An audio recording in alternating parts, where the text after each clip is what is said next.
Tuesday, November 10th at 7:30 p.m. in the board meeting room. Thank you, everyone. It's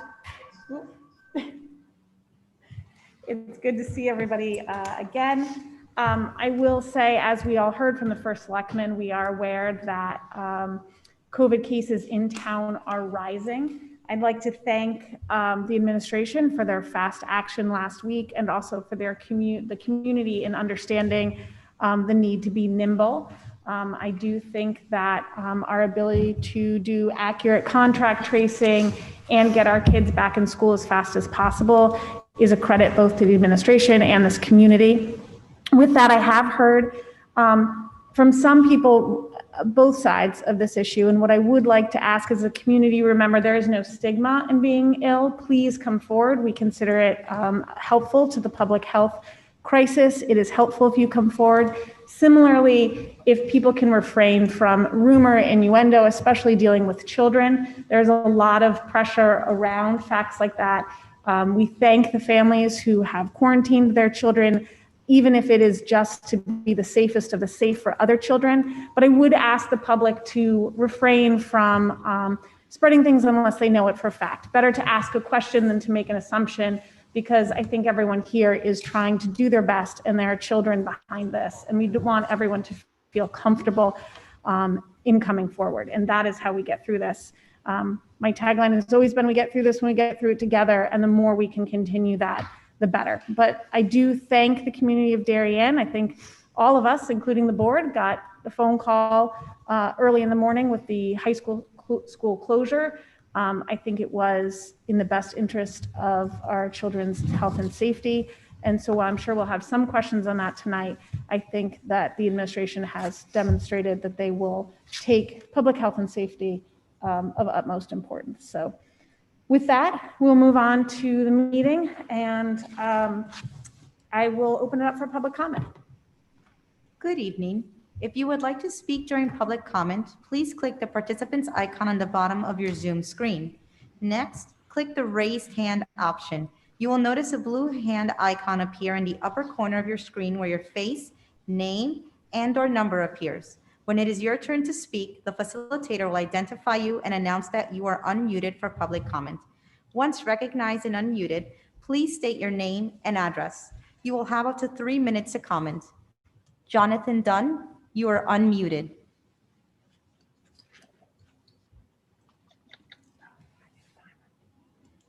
Good evening. My name is Jonathan Dunn, and I live at 175 Raymond Street.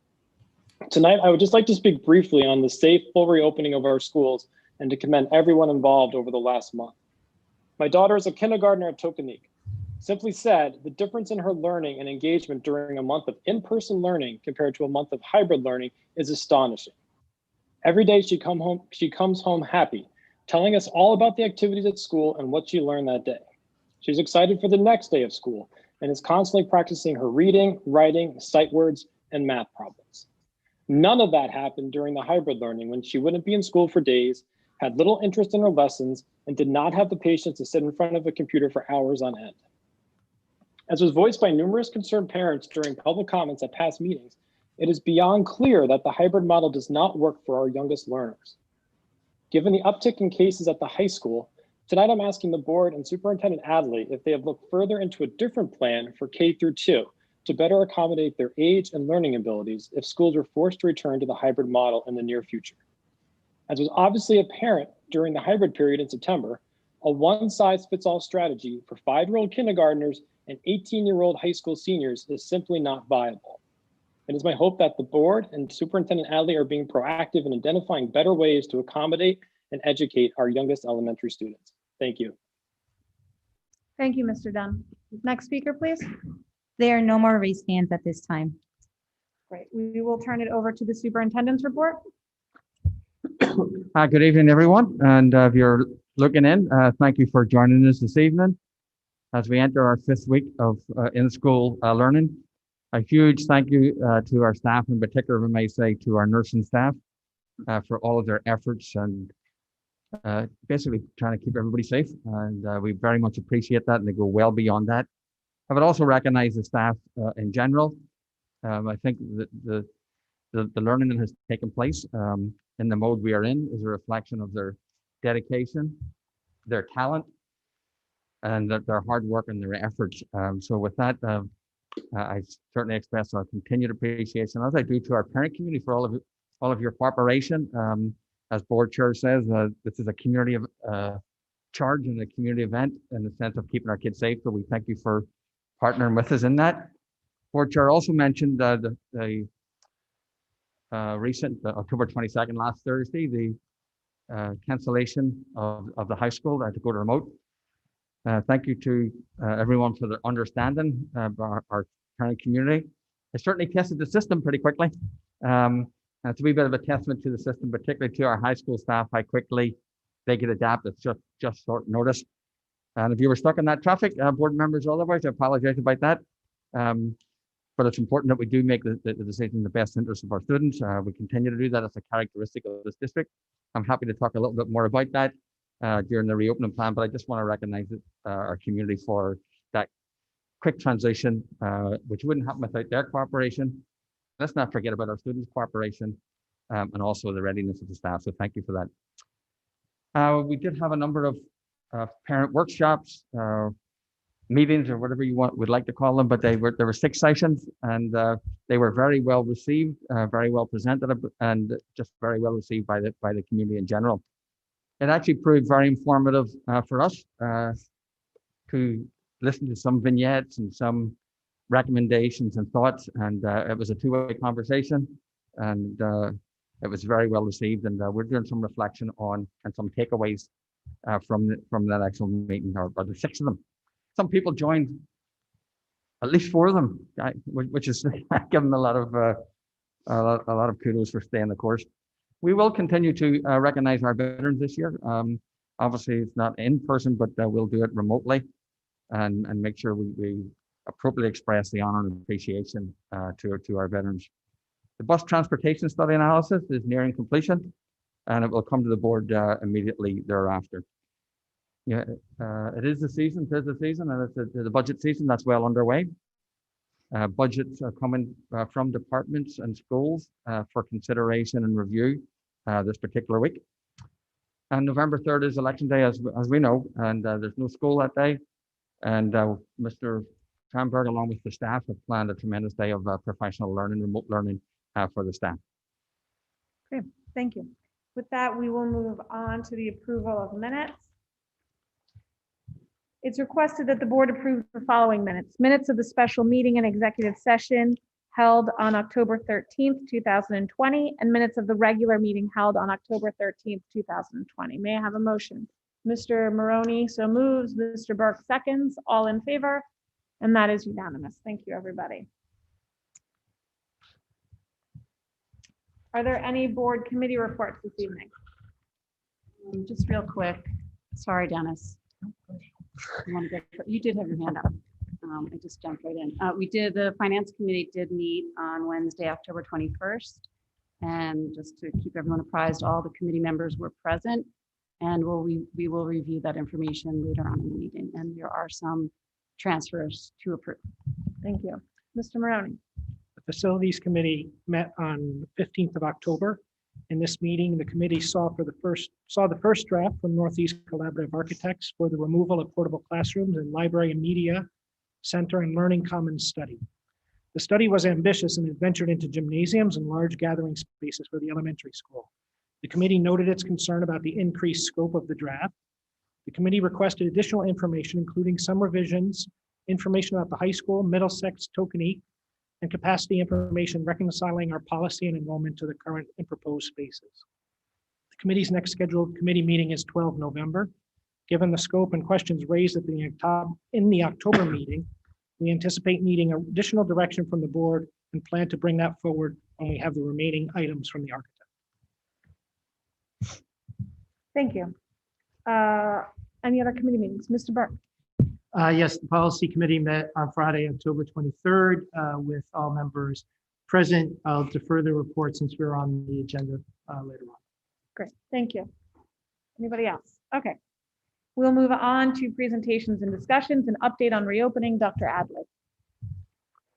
So again, I've sort of confined for the most part the reopening update to the changes that have happened since last time we were at the table. The most latest draft you have in print, because I tried to include over the weekend any comments that I got from board members that questions they may have. And that's so dark I can hardly read that, but that's okay. But fortunately, I can read my own. So we've had a successful 4 weeks. Hopefully, the parents at home can actually see that. If not, it's posted. We had 6 confirmed COVID cases. I do have a breakdown of that a little bit later on in the presentation. Thank you for, again, the parents for the high school last minute change to remote. Again, it did test the system. Again, kudos to everybody for their adaptability. It's not certainly our practice to call something late or late or early, depending on how you look at it. We did have discussions. I have subsequent discussions with our Director of Public Health and our medical advisor, because under these new situations, ideally, when we're talking about COVID scenarios or otherwise, we have been doing things collaboratively, and it's with that I would ordinarily do something collaboratively, right? So that needs to take place, but it also doesn't preclude me in an event where I have to make a last minute decision. So all the information wasn't apparent to me until early in the morning. And at that point, I had to make a call, which precluded me even talking to our Director of Health. I do that in the best interest in the health and safety of our students. We will put some processes in place that will allow us, all things being equal, not to make a call after 9:30 because communication with people, so on and so forth. The reality of that day was that the contact tracing had not been complete, and we did not want to take any risk of students who we thought were a contact to walk into the high school without confirmation that they would not be there. So there was other contact tracing. We needed to complete the circle of students and a few staff members. And it's with that I made the decision to go to remote learning at the school. But having said that, even though if you to put things in place, even ideally for a last minute call, or a call not to be made any later than 9:30 or whatever, because I have to consult with our medical advisors, that will not preclude a situation if a parent calls at 11 o'clock or if a parent calls early in the morning and said, I found out I had a case. So it's just not going to preclude those situations entirely. And so this situation is also a little bit like any other emergency situation that you would want me to adjudicate over and make decisions, health and wellness, safety decisions in the best interest of the students. So that's the story of Thursday, October 22nd, which for the students turned out to be a good day in the sense of how well they adapted and how quickly our staff, many of our staff were at the school and had to turn around their stay. And the same was for some students along the way. So again, my deep appreciation for everyone's flexibility and adeptness and being able to change. I'll be happy to answer questions after every slide or at the end, whatever. I give you the 244, and I say a comment there for 313 remote learners. There's a change this week. So it's really reported on Monday. So I actually slipped in this because of this number because it shows a pretty significant increase, but we have a pretty significant increase in the number of students who are quarantining. So that's the vast majority of the increase there because they have to go to remote learning. An update on the 180 days and 900 hours. As of today, I checked back in again. There is a meeting with the commissioner tomorrow about this, and I'll be apprised thereafter of the stance and position of the State Department of Education. The arrivals and dismissals logistics are improving. I want to give one again recognition to Chief Anderson and the police department for doing a tremendous job and doing the best they certainly can. For our staff for making some mitigations and plans to try and implement some processes and procedures that would help with the situation. And it has. It's not ideal, and it's not as if there are no problems, but we're making some progress along the way. The main areas of concern continue to be Oxbridge and Middlesex. I would say Oxbridge is made some progress in terms of the timing. Middlesex, the same, but continue to have a little bit of Hollow Ridge there, that congestion area. I spoke to the parent meetings that I thought were very well presented by the staff and well received by parents this week. So to answer your question, Dr. Adley, I'd like to get through the attendance slide and then take questions that kind of groups it together, and then we'll do the next group of questions together. Since the last time we spoke, the outside services have begun to clean the buildings for the last 2 Saturdays. That's been very well received by our staff and families. The test and contact tracing video has been posted. I won't begin to talk about PCR tests, but I'll certainly let Alicia, if she would like to talk about the importance of that test, the relevance of that test, and how we actually use it. And as we have left on other presentations, we just recognize that the community effort that it takes. And the more that we know about things, the more that our community members, our parents communicate directly with our nursing staff about cases and about situations and travel plans and everything in between, the better off everybody is in the community. I know Alicia is here. Alicia, can you hear me? Let's have her discuss Yeah. PCR Yes. test and why it's here. Yeah, you don't want I'm me. here. Sure. Alicia, could you just talk about the significance of the PCR test, please? Sure. So for people who do not have symptoms, we've been finding that there's been quite a few false positives, and the State Department of Health has come out and given some further guidance over the past couple of weeks and really are recommending the PCR test, which is the gold standard for COVID testing at this point. If you are symptomatic, the antigen test, which is also called the quick test, it's kind of referred to as that, can provide accurate results, but it's really meant for people who have symptoms and not for asymptomatic people. So we have, we've been working with Dr. Kenefek, Dr. Shaw, and Dr. and David Knopf about what we should be recommending. So for students who maybe have been exposed but don't have symptoms, they should really get a PCR test to see if they are positive. If we have students who are symptomatic and they get a they get an antigen test, the quick test, and it shows they're positive, then that is a positive that we consider to be confirmed as a positive, and we do contact tracing. Based on that, if they get a negative test, but they're still very symptomatic, then the doctor will order a PCR test to confirm whether or not they are positive or negative. So a student with symptoms who test negative with the antigen test should then have the test verified with a PCR if the test result doesn't match what we're expecting to find based on symptoms. And that's something they would discuss with their doctor. But until their symptoms are improved and they have either a negative PCR test or they've been out of school for 10 days, then they can return. But our big push right now is for asymptomatic people to be tested with the PCR and then to confirm a negative test on a symptomatic person with a PCR. So PCR seems to be the way to go. It's the way to go.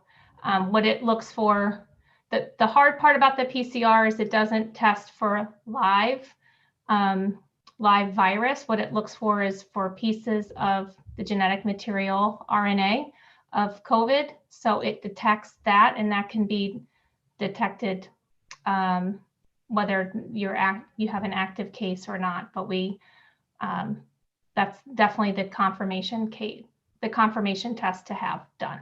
So we're really hoping for people to get a PCR when they're symptomatic or asymptomatic. So let's run through attendance and then we'll come back. Let's just get through one more and then we'll take it all as a group. This was sort of on the record for the last time, but it was we sort of completed the circle with it with more communication. So it was just to reiterate that we certainly have been very flexible. I think my lens is really, are we reasonable with our requests?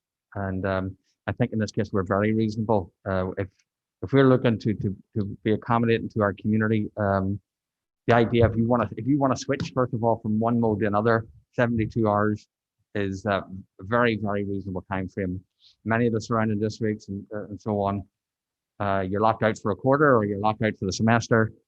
So again, I would very much appreciate the work of our staff and being flexible for the community and going the extra yard and making those changes quickly, because they happen pretty regularly in some cases.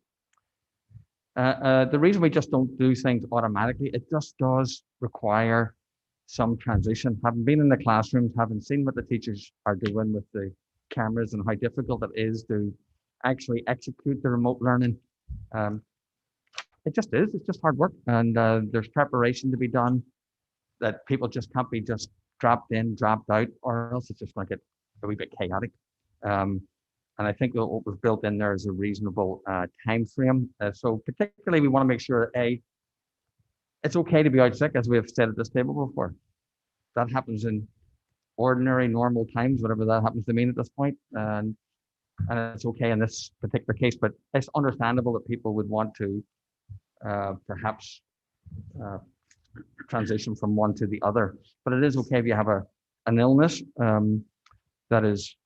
It could be something other, a toothache or a stomach ache that's perhaps not related, or a symptom or a possible symptom. We also want to be, our administration and staff wanted to be empathetic to the fact that we don't want to convey the wrong message. If people are being conservative and trying to make sure that they make the right decision, then we don't want that to work against them either. So this idea of between 24 hours and 48 hours, unfortunately, that falls upon the shoulders of our talented nursing staff. They will work with families and students who are absent due to illness. And if they determine that in their opinion, that you stay out, and the expert opinion of nurses that they stay out as a conservative approach towards COVID or otherwise symptoms, then we would transition real quickly from 24 to 48 hours. Any of the students who are quarantined are automatically remote learners. That's essentially the attendance policy at the moment. And I know that sometimes has been difficult for some people, but again, I would go back to say I think it's a reasonable practice. I'll pause there because you're asking me to pause, Madam Chair. Questions, Mr. Burke? Dr. Isley, as you conduct your Friday afternoon meetings with the faculty and the additional training, whether it's at the high school or at the other schools, are there any significant or noteworthy trends that you're hearing from our teachers in terms of academic delivery to our students? You want to talk a wee bit through what you actually mean by academic? Well, I understand that. But I know that you have the meeting, you have faculty training and meetings on Fridays. Sure. And what I was asking, are there any significant trends or feedback that you're getting back from the faculty in terms of their teaching methods and their ability, to teach in this environment, not related to safety, but just straight academic teaching?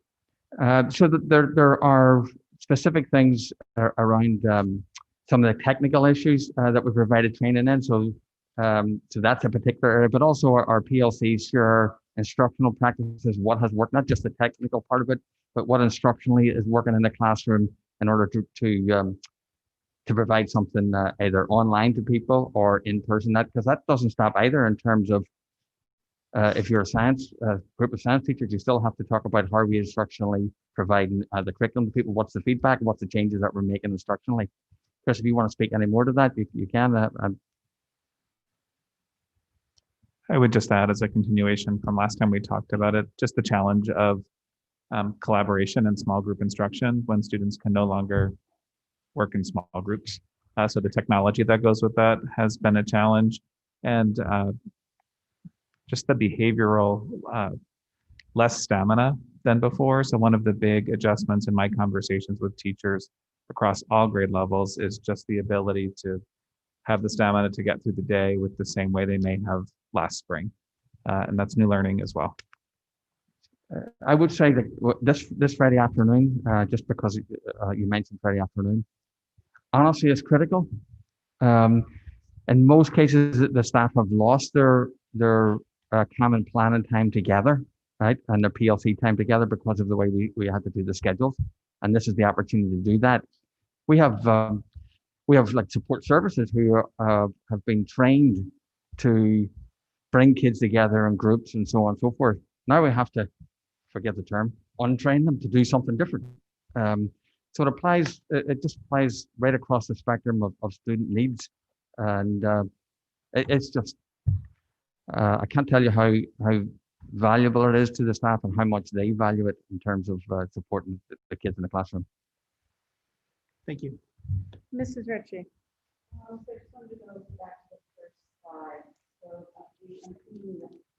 Sorry. The uptick in remote learners, so there's 69. The 244 was at the beginning of last week, Yeah. and the 313 is where we are currently. Yep. And there's 69. Are those all related to quarantine? Well, we have 55 students being quarantined at the moment. So There's, the there's vast only majority. 55 students in quarantine? Yes. Okay. Actually, there's a couple of those would be actually doesn't distinguish between adults and students, so I'd have to just calibrate how many. But Okay. but the vast majority of that number are being quarantined. Okay.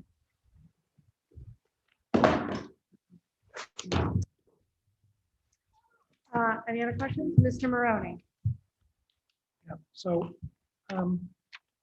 just a couple of questions, but first a comment of that last meeting you mentioned that we were the only Durgay school that you thought was fully open. So Yes. I think we missed that, and I think we as the board and a community want to thank you for your plan and your fastidiousness to keep the schools open. So congratulations on that. Thank you from me and parents to the board and the community and to all the staff and teachers. Thank you, Dennis. I pass that on to our staff. Thank you. But I have a question on the busing. So, and maybe this is too in the weeds, but I'm concerned about the last minute problem and that the fact that the students were already on the buses going to the school. I'm nervous that what would happen in elementary school where a child would get on a bus and be brought to school and a parent would go to work or go somewhere and then school is not open and that child goes where and how do we handle something like that? So again, we'll do everything we can to avoid that situation, obviously. But kids aren't just dropped off to go to particularly younger schools. Kids need to be picked up, and even students at the high school would have been received at the high school and kept at the high school until we communicated with parents for pickups. Okay. Mr. Steen? So I just want to follow up on that and fully realizing that contact tracing was going on, beyond the midnight hours. You mentioned earlier that you're working on some protocols or processes, just refining it. Sure. Could you just go a little further on that? Yeah, I could.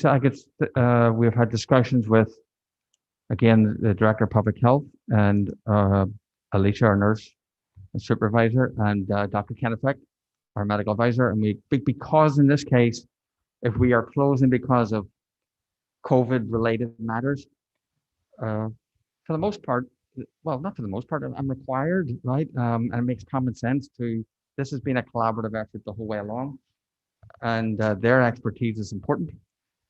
So I would want to make sure that they are in the loop.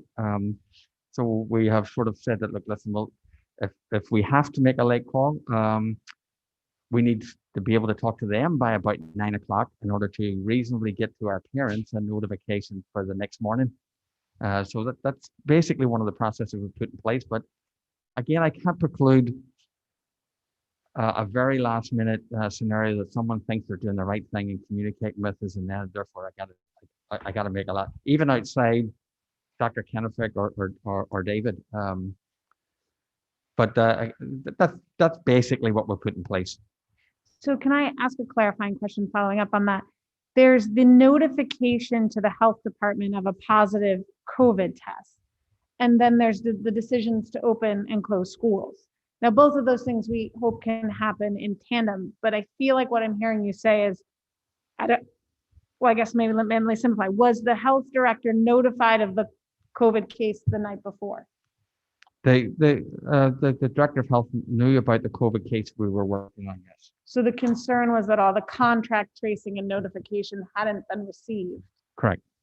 Okay, so hopefully we can marry those two things, but the health director was aware of a COVID case, really was the management on the administration's end of, have we contacted all the people that this person may have come in contact with? Yes, both that and actually hearing back from them too. So some cases when you have so many to do, you may have to leave a message and so on, but if you don't get a message back, you can't just hope that that person is not going to walk into the school. So it's all that communication. Okay, thank you. Mrs. Ritchie. So just to continue on that discussion, I think, and again, thank you to everyone. I echo Dennis's comments. I think it was the right thing to do, even though it came at the last minute. We have to err on the side of caution when it comes to these things. But I kind of am starting to look at it almost like a snow day at some point. You have to tell people what's going on, and nobody's going to get a COVID test at 3 o'clock in the morning or 4 o'clock in the morning. So I think if there's a system in place that at least by 5 o'clock in the morning, like a snow day, families are aware school is closed, whether it be that, one school is closed because we haven't completed contact tracing. Is there a way that we can work sort of a system similar to that? So that we're, at some point, a decision has to be made. Yes, we've already discussed that too. So it should, for the most part, replicate that timing. Yes. Okay, great. Thank you. Mr. Maroney. Yeah, so it's kind of moving off topic, but kind of going to the 900 hours and learning. So I don't see in our deck anything about assessments and how we are in determining how much or not students' learning has been affected by the pandemic and how we're going to remediate that loss or potential loss. So we did mention that and report on that the last time, but I'll be happy either when we get to the remote learning or actually right now. Do you want to comment on the assessments? Our first assessment window just closed on Friday, the 23rd.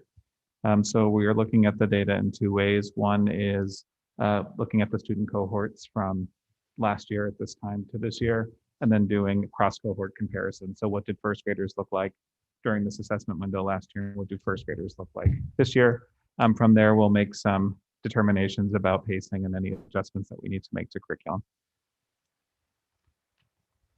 And even though the assessment window closed, there's a forgiveness of trying to make those up as well. So we want to get every single student assessed that we possibly can. And we also had our full remote learners that participated in the remote testing center, which is this room. Additional questions?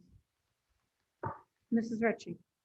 I just wanted to go to the, Alicia was talking about the types of testing that are available. So are we requesting that people, if they're asymptomatic and they've been contact traced, to go and get a PCR test? Is that required, or we just, I guess we can't require it. So we're suggesting that they go and get, because we know that's the gold standard. There's a very high failure rate with the rapid test. I think there's a little confusion in the community. Some have told me there's a rapid PCR test, and I've spoken to people in the medical community and they've told me that doesn't exist as far as they know. So I think we have to be clear with people if there's a difference between the two. And obviously we can't tell them what to get in terms of testing, but just to understand that the PCR test does take time for results to come in and people need to be patient, but that is the gold standard. It is the best test that's out there. And if you're asymptomatic, it's really what you should be getting. I think that's what I heard Alicia say. Is that correct? That's correct. They are able to run a PCR test faster. We've had some done in the same day, a stat test. And then my understanding is that at Tully, they actually have a rapid PCR. It takes about three or 4 hours to come back, but not 30 minutes that we've had, that kids have had and adults have had done. Okay, so that would be at Tully. There's a rapid PCR.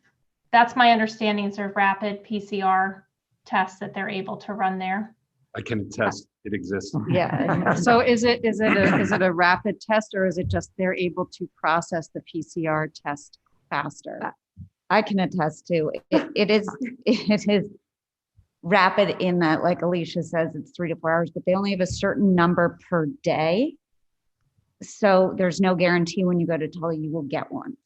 Just call it a fast PCR. Stay away from the word rapid Fast. because it causes a lot of confusion. But Well, there's I think that's what the point I'm trying to get is. A lot of people are saying to me there is a rapid PCR test, and I think the two don't go hand in hand, because I think it's just the PCR test is being processed faster than normally would if it was done in a normal lab. I think we're really looking at PCR versus antigen, and it sounds as if what we're recommending is a PCR test to find your most accurate results.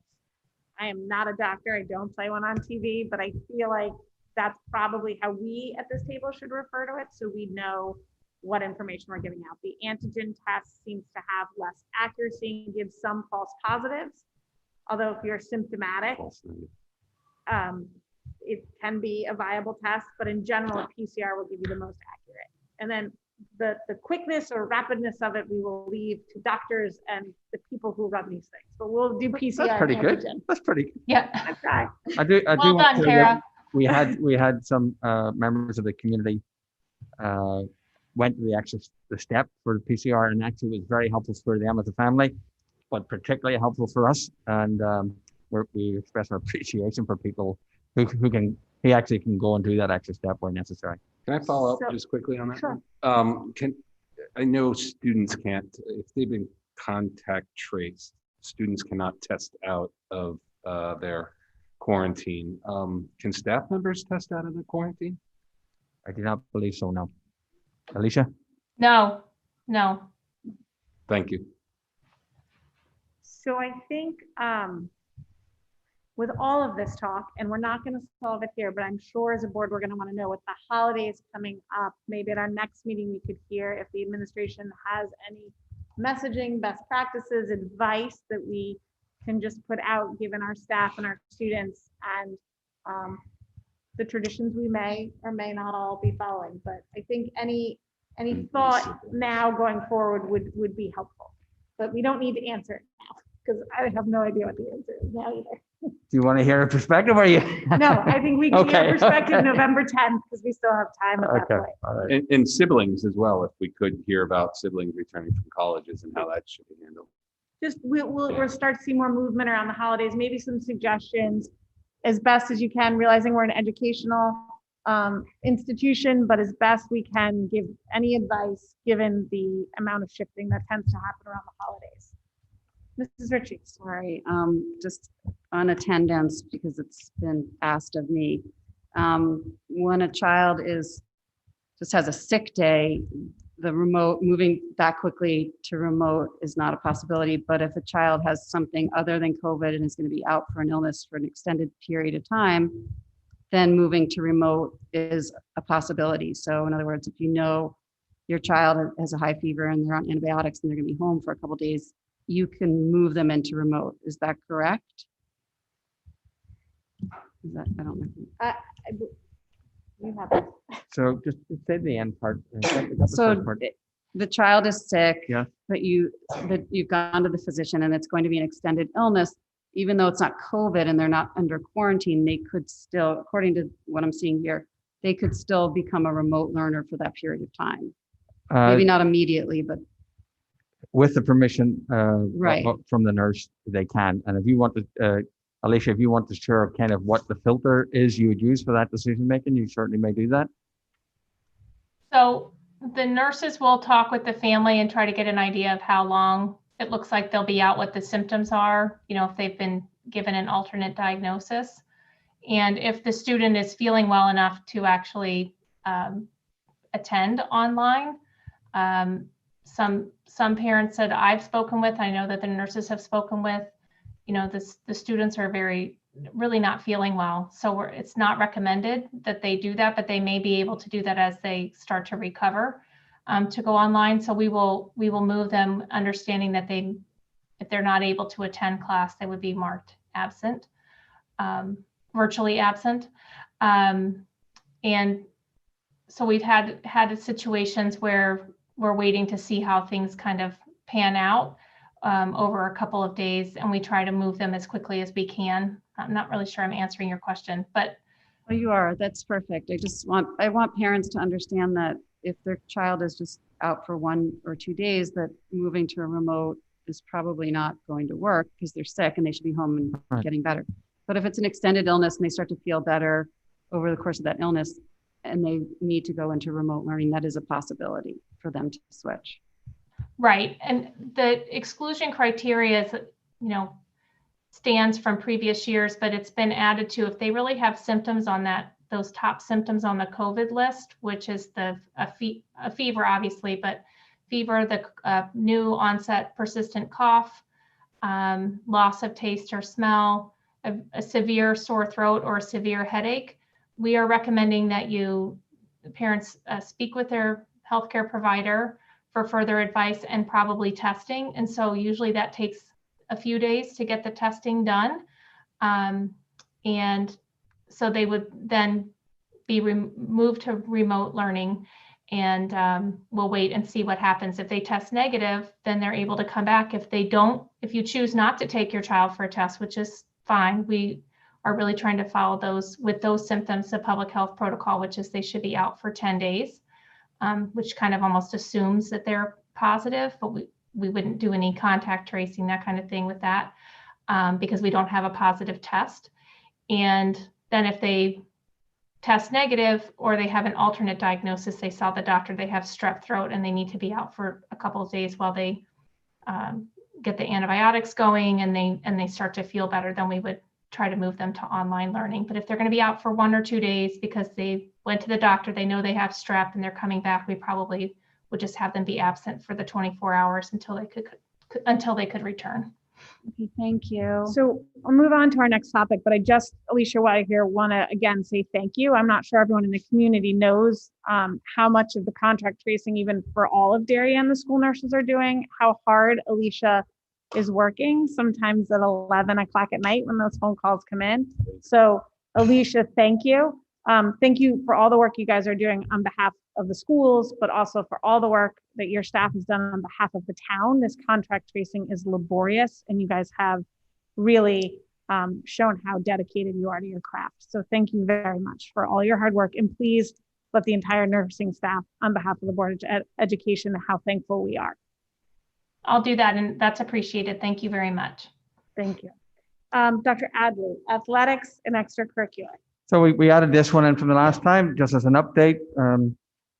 The winter season is scheduled to start in 11/21 through February 21. CIC is looking at discussing mitigating strategies for some of our programs, such as basketball. I don't know how they conceivably can do it for wrestling and so on and so forth, but we'll see. The special season has been created for football and any other fall or winter sport that doesn't complete 40% of its season. I was really pleased to see the amount of activities that are being run for our students, albeit I think the entirety of them at this point, or at least most of them, are being run virtually, but the clubs are up and running at the elementary school, middle school, and high school, and the students are actively participating in those, so it's encouraging to see those operational. So an update. You know what I'm gonna do? I'm gonna pause only because then we go to remote and for remote learning, and that seems distinct as well. Okay. Questions around athletics and extracurriculars? Mrs. Stein. I have a question. Dr. Adley, I hear there's some misinformation going around about spectators at some of the athletic events on our campus. My understanding is that all private leagues that rent our fields, whether it's soccer, field hockey, lacrosse, softball, baseball, have spectators. And similarly, DJFL teams could have spectators as long as they are compliant with the governor's orders. The decision to have spectators or not at the senior football league games, am I correct in understanding that that's a DJFL decision or a U decision? I know that for the other high school sports right now, including the 7-on-7 football, we're allowing 2 parents to attend all competitions, JV, varsity, freshmen. So can you just clarify, because I've heard from a lot of parents some concerns about spectating. It's not a Darien Public Schools decision. It's a decision of the organization, as long as they comply with the executive orders. Thank you. I just want to be clear, just before this meeting, I got a question about sports and why we were running or not. I think part of that is people are concerned if sports are the reason for COVID uptick. I haven't seen that, to tell you the truth. And in my last conversations with the governor, he was saying they were finding it wasn't schools. Schools were not spreading. School activities were not spreading. Again, not a doctor, not going to pretend to be one, but that it was the small interactions we all engage in, taking off our masks, seeing someone we all miss and love, giving them a hug. And so again, his words were, please encourage people to stay safe, to follow the guidelines. That would keep us safe. That would keep our kids in activities. We've discussed many times at this table, whether it be a club or a sport or something, the mental health aspect of this, especially among our young students. But really the question I got is, well, what decision are you all making? And while there may be decisions if something happens in this town that the administration might have to make, I think what we have said as a board, and again, I would ask the superintendent to confirm my understanding, is that SEAC, because they really govern, know the world of sports and have the most information around sports. And in any of their conversations, whether it be the Department of Public Health or whatever experts they reach out to, are making recommendations around sports. And we are following that as the non-sport experts, unless there is anything truly extenuating in Darien that we would have to react to, that we would still follow that both for the winter and the spring seasons. Is that correct? Fortunately or unfortunately, that is correct. Well, I understand that sometimes it gets dicey with their information, but I know some people say, I got the message last night, is it sports? You guys should cancel sports. And I really think that we're trying to be experts where we're experts and not pretend to be experts in a pandemic where we're not. And right now, CX business is sports. They're talking with the Department of Health. We're taking their recommendations. We haven't seen inside of our own sports teams, at least I haven't heard reported, Alicia and Dr. Adley, that we are seeing upticks around that, but we're asking everyone to stay vigilant. Stay vigilant. I just, as people say, well, why aren't you doing this or why aren't you doing that? I want to let them know how our decision matrix is. And right now our decision matrix is SEAC. And if we needed to readjust, we would, but we are not seeing anything, if I'm correct, from our extracurriculars or athletics that are causing a spike. That is correct. Our experts, health experts are telling us that some of the safest places are essentially schools because they got the greatest mitigation strategies that are being practiced, and that our cases have surfaced from outside activities, one way or the other. Okay. Tara, could I Yes, Mr. Sini. just the governor also said sports related activities like carpool Yes. gatherings. And so I also wanted to call out a communication I saw from our athletic director that basically encouraged, I think, these sports teams not to congregate in these breakfasts, these dinners, that sort of thing. So it is, it's a gray area what sports related is, but it's not on field kind of competition, which the governor clearly said that wasn't the case. The best I heard is if you want to play your season, make sure you follow the rules. All these informal extras, you want to play, follow the rules. So I agree. And I do think we heard things like dinners and carpools, please avoid. And I think that was an appreciated communication from the administration. Mrs. Ritchie. For the winter.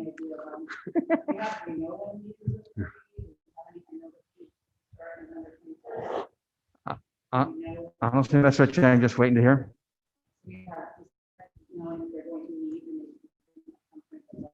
This is all we know at this point. Okay, other questions around athletics, or can we move on? And then we'll take remote learning, and then we'll move to expenditures. That's it, Sandra.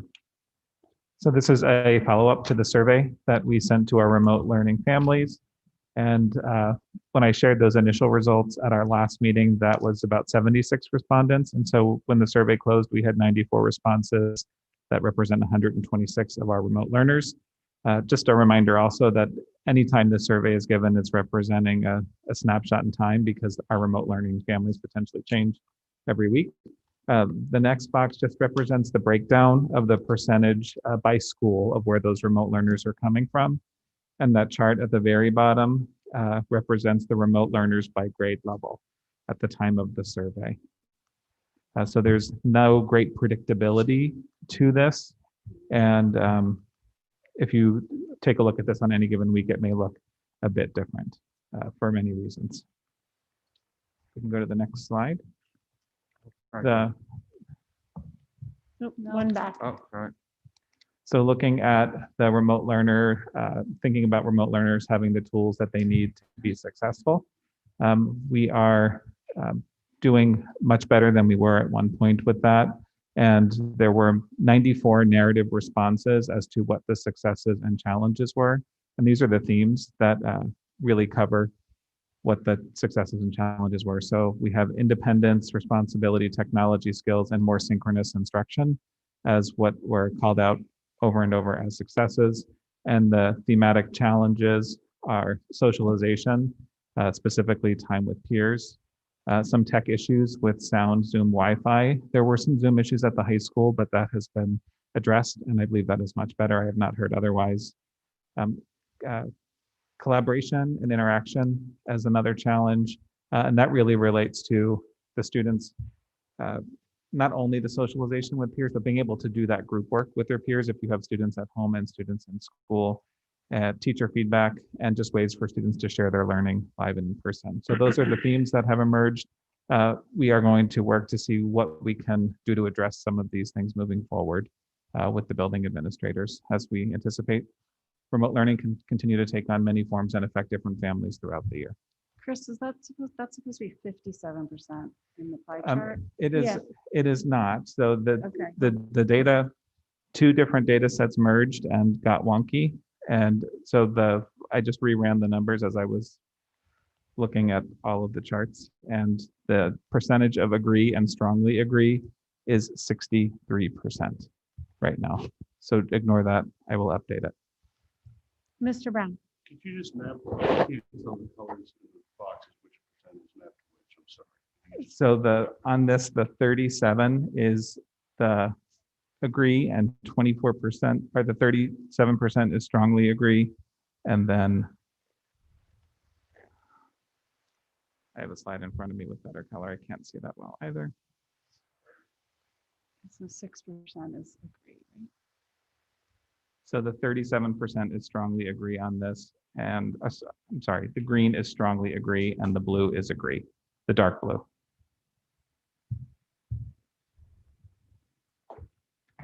I will update this Yeah, slide. so Much the- appreciated. Thanks, Chris. Was it reverse? Yeah. Maybe different My colors, not shades of the same color. Believe it or not, on my slides, it's different colors than what's on the screen right now. Oh, really? And it's the same presentation. Slide was a different color. I don't know what's Yeah, happening. they're changing colors They're changing colors inexplicably or something. tonight. I believe it. I totally. So could we follow up a little bit on the question that we heard from the public? Should we need to transition back to a hybrid or a remote learner? Have we tackled some of the issues, and or are we in the process of tackling some of the issues that especially our elementary students felt? I would say, Oh, sorry. I would say both. So I feel like we've tackled many, and over the past few weeks, I've spent as much time as I could talking to teachers specifically about their readiness and trying to make sure we don't repeat any of the challenge areas if we can avoid them, and making a smooth transition back to either model. And are we feeling that teachers are more comfortable with our Seesaw platform? I would say yes. We also have someone coming in to provide some professional development to support that on November 3rd. Today, I distributed to the principals, and yesterday the team leaders received a Seesaw Readiness checklist to make sure that they know what the expectations are and they can let us know if they're still struggling in any of those areas. And many of us are willing to go around and provide any help we can to make sure they're ready. Great. Mr. Deneen.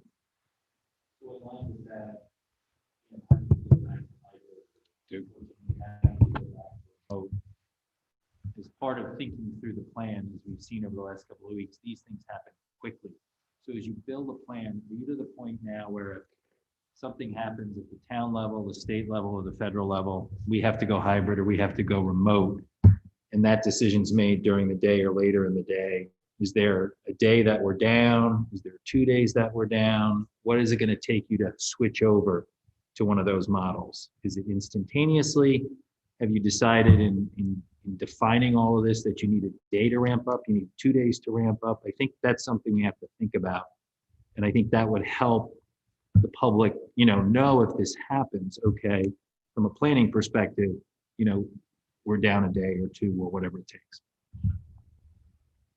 You can go ahead, but you can just be honest, okay? So And you might not be there yet, and it's fine, but I think it's something you have to think about. I would say we're right there, Okay. but not finalized yet. Okay. And it might not look the same across all levels because we've tested the system a bit, and we can say that some schools might be ready to go overnight and others might need some time. And we're also building a plan if the time is needed, that there would be an asynchronous learning opportunity, so we're not shutting down for a day completely. We're very much likely to need a day at the primary school level, and there are curricula ready for that particular day. So we've had those discussions. Those discussions have primarily occurred administratively, so we're going to need to continue to have those with the staff. But those are exactly the discussions that we're having. I will also say the discussion that came up about early childhood and the model for that. Those are discussions that are having right now with our staff, our minister staff at this point, and we'll continue to look at that. Thank you. Mr. Maroney. So on this survey, this is for the, the entire school district. Do we see any division between primary and secondary schooling? Is there a difference of how satisfied the students or their families are? Yes, so the older the students tend to be, the more satisfied they were with remote learning, just I would say because of the higher level of independence. But I would also say that in the narrative comments, it was also clear that things have gotten better, and especially as there was more live instruction, students were more engaged in making those connections. And in an impressive way, families reported that students felt connected to their teachers, even though connecting to the peers was a challenge. So that's another testament to the work that teachers are doing. In addition to the parent meetings, we got some feedback, from our remote learners there. Everything from I can't see the teacher in some cases to the whiteboard has a glare. Can we try and rectify that? So that's very helpful. Mr. Sini. I'm sorry, Ms. McCowan is trying to get in on the. She's there. Oh, Jill, can you hear us? She's muted under Crosby. Okay. I am. I just, if they could turn my video on so that if I raise my hand, you can see me. She may not have realized it was me. Thank you. It's your camera's not on. There you go. That would help. Thank you. It was turned off. Thank you. She needed to leave the meeting. She's attending now remotely. Did you have a question? No, sorry. I just wanted to make sure that I could raise my hand if the time comes. Thank you. Mr. Burke. So Dr. Riley, I know that you talked about the curricula. So just so I understand, so the teachers are preparing or in the process of preparing to give their programs and their teaching remotely if they have to. They're developing their lessons plans accordingly if there has to be a shift from in-person learning to remote learning, and they're getting all the help that they need with that, if I understand what you and Chris are saying. Well, the system is in a stage of readiness to transition from one phase to another. The actual assistance that they're given, Chris, instructionally and so on, is happening through department chairs yourself. If you want to complete that sentence, you can. So I'm not talking about the technology No. of flipping. I'm talking about the actual ability of the teachers to all of the sudden or in rapid order go from in-person teaching instruction to remote learning as they're being trained to be able, given the assistance they need to be ready to do that in short order if necessary. Yes, and we're working to remove any ambiguity that might exist with what does live mean, what does synchronous mean, how much time should I be live? So we are working on that quite a bit. Thank you. Mrs. Ritchie and then Mr. Maroney. Just to follow up on so if we move to full remote, that would mean all teachers would be remote. They would not be in the buildings. Is that correct? At this point, I think at this point, if we had to go full remote, for instance, either because we decided in the town of Darien, or the governor decided everybody's out or something. Yeah, at this point, I'd be considering the teachers working from home, yes. So just or they'll have the opportunity to come in, okay, unless they're told not to come in by the government. so logistically, do they just bring that equipment that's in the classroom? Do they just bring that equipment home with Yes, them? yes, they can bring that home. And if there was another day that we needed to do, like last Thursday, but we want the teachers out of the building because we need to clean the building, do they have that ability to do that on a one-off basis, or that wouldn't be possible because of the equipment they would need? Do they have the ability to? So if we had to close school again because of contact tracing like we did last Thursday, but that we didn't want anyone in the building because we're going to do, hypothetically, we have to do a deep clean. So we don't want them in the building. Do they have the equipment? Is that something that they have at home, or it's, they're using that? The remote would happen as it happened, I think, last spring for the most part. Would that be correct? If I'm hearing this Yeah, correctly, that's right. if the same thing happened at the elementary school that happened at the high school last Yes. week, would we be able to respond similarly? Right. I'm sorry, I wasn't articulating that. No, I well. just want to make sure that I was understanding it correctly. I would say yes, but because K1 students may not necessarily be bringing their devices back, there may be some delay for some people to get on, but we're working to make sure that we wouldn't lose a day under a circumstance like that. I think the question is it dependent on upheaval cameras? Not necessarily, That's what I because mean, you can yeah, have right. you can have a remote day without having that document camera, because if a teacher has a Chromebook or a laptop at home, they can use that. But the IPVOs are very, very portable and light. It's just a matter of if people want to bring them back and forth every day as a precaution. Mr. Maroney. Yeah, so one of the points that I think this is where it belongs is one of the points that we've heard is that we focused on social and emotional learning for the first month while we were in hybrid and now. So is there any learnings that we've gathered from the focus, and anything you can share of what we understand about? I actually alluded to it a little bit earlier, is student stamina and approach to work, and those interactions are just more challenging for lots of reasons. One, they're out of practice. Two, it's hard to practice what they used to do because the conditions prevent it. So now we're creating new ways to build those relationships within a class and across a class with peers that are in the classroom and outside of the classroom. So SEL doesn't go away, and those lessons continue with responsive classroom and through Flex and through advisory for the rest of the year. So we'll certainly continue to do that. But we are working to make sure that that's embedded and not saying this is SEL time and this is the only time we talk about SEL, because so much of what SEL refers to is knowing yourself and making those connections between your peers, which happens all day across all content areas. So we certainly learned about specific behaviors, and now it's just a matter of addressing them throughout the regular day. Any other questions? Okay, Mrs. McCammon.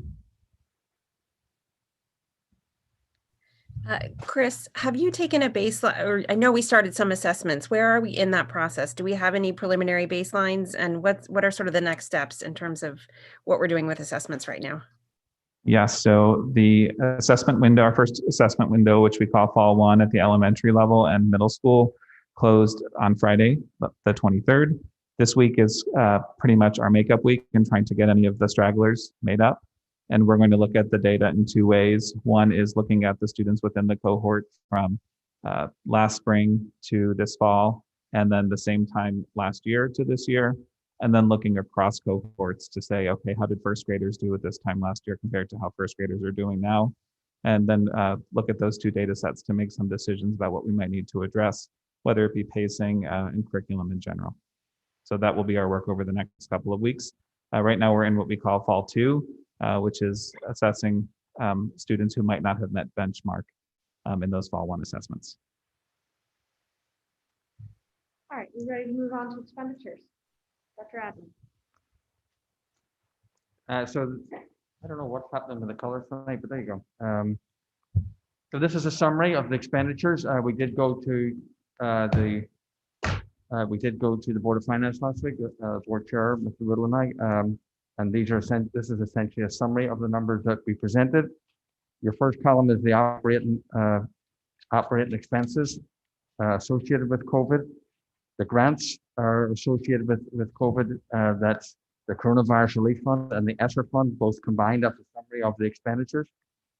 When we take away transfers that are being considered by the board, and that went to the finance subcommittee, less the grants again gives you sort of the net projection after all the transfers have been made. So that was the details of those are contained in the finance packet this evening. There's a spreadsheet that delineates these expenditures in detail. They include the YMCA, they include the additional cleaning, they include the additional FTEs that were approved by the board. This was presented to the board of Finance. I will say I felt very well received in the sense of how much as you can receive them that way, but to be doing the right things for our students and staff and our community at large. So we'll get into the details of those expenditures, or perhaps we get into those details when we're talking about the finance, if we want to do that, or. Sure, I mean, I think we should wait for the transfers at that point, but Yep. I will say we did go to the Board of Finance. The Board of Finance said that they didn't feel they needed another update before the end of the year. I did ask them whether they would like any appropriations in tranches or closer to the end of the year. I believe Mr. Zagrodzky's turn was he was agnostic on how we proceeded. So we'll probably look to hear from the finance department on how we need to proceed with that.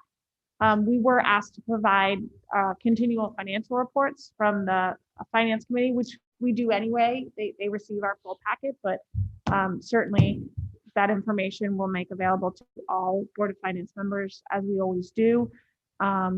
And they just, asked that we keep the dialogue going. If there were any surprises, to please let them know. So while they didn't need to see us back before the end of the year, if there was a major shift, they would like us to come back before the end of the year. But I do think that it was a collaborative meeting, and I had the feeling that they understood we were doing what we needed to do in order to keep our schools running for our children. With that, I had a thought. Athletics, we have down here for the Y expenditures, and this is for use of the pool. Is that for the year or for the fall season? That's for the fall season. So my concern as a board is for us to look at the winter season as longer. I don't entirely know how this is being prorated, but I would think that we probably need to engage in those conversations, because we don't want to all of a sudden have a much bigger bill that we are rushing back to the Board of Finance with to understand. I think maybe I would ask the superintendent, with the board's indulgence, to engage in those conversations with the Y, because if winter season is double, I mean, we're looking at a lot of money. It would be there. more than that, because it includes gymnastics as well. So it would be the boys swim season and the girls gymnastics. So what you're seeing right now on the current report is only the girls swim season. So at our last update, we were told gymnastics is not on the table. The Y may change that. So I was just doing swimming, but if gymnastics is in there too, I mean, that's the biggest nut I can see outstanding. And so I think we need to be aware of where we are there, because I think then we might need to have a conversation of what the board share of this is, and do we need to start allocating some spending here? Because if you're looking at a $150,000 bill, that's a conversation this board needs to have what to do with that before we go to the Board of Finance, so they feel like we've had a full thorough. Mr. Senior. Have we gotten a formal bill from the Y, or are these just? We have a request for the 67, but not for any winter.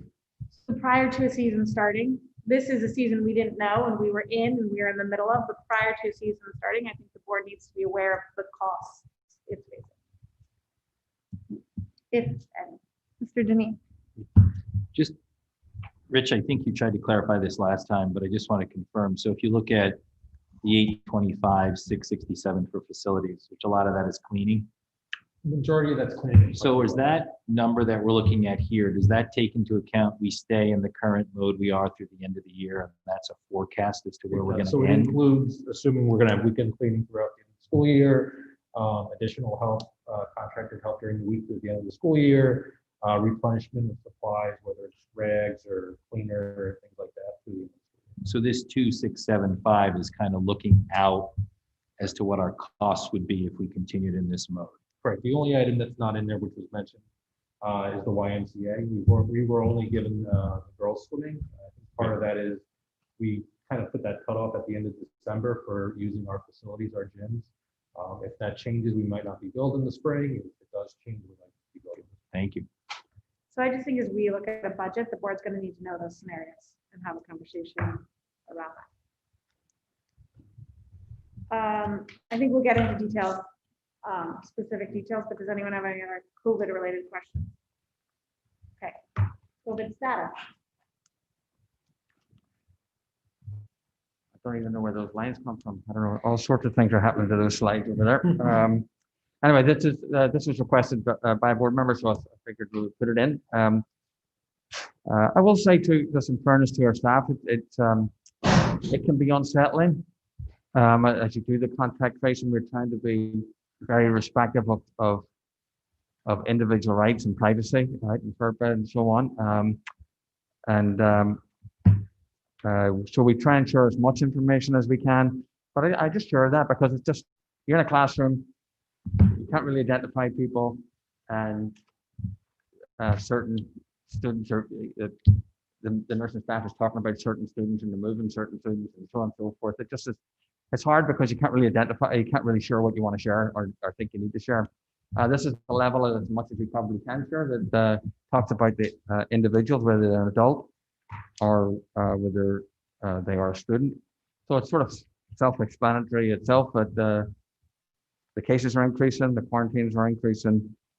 On our website is the current status. So if you went on the website, hopefully you would see 6 and 55, and the number of places should be 1, 2, 3, 4, 5 different sites, or maybe it's 6, 1, 2, no, 3, 4, 5.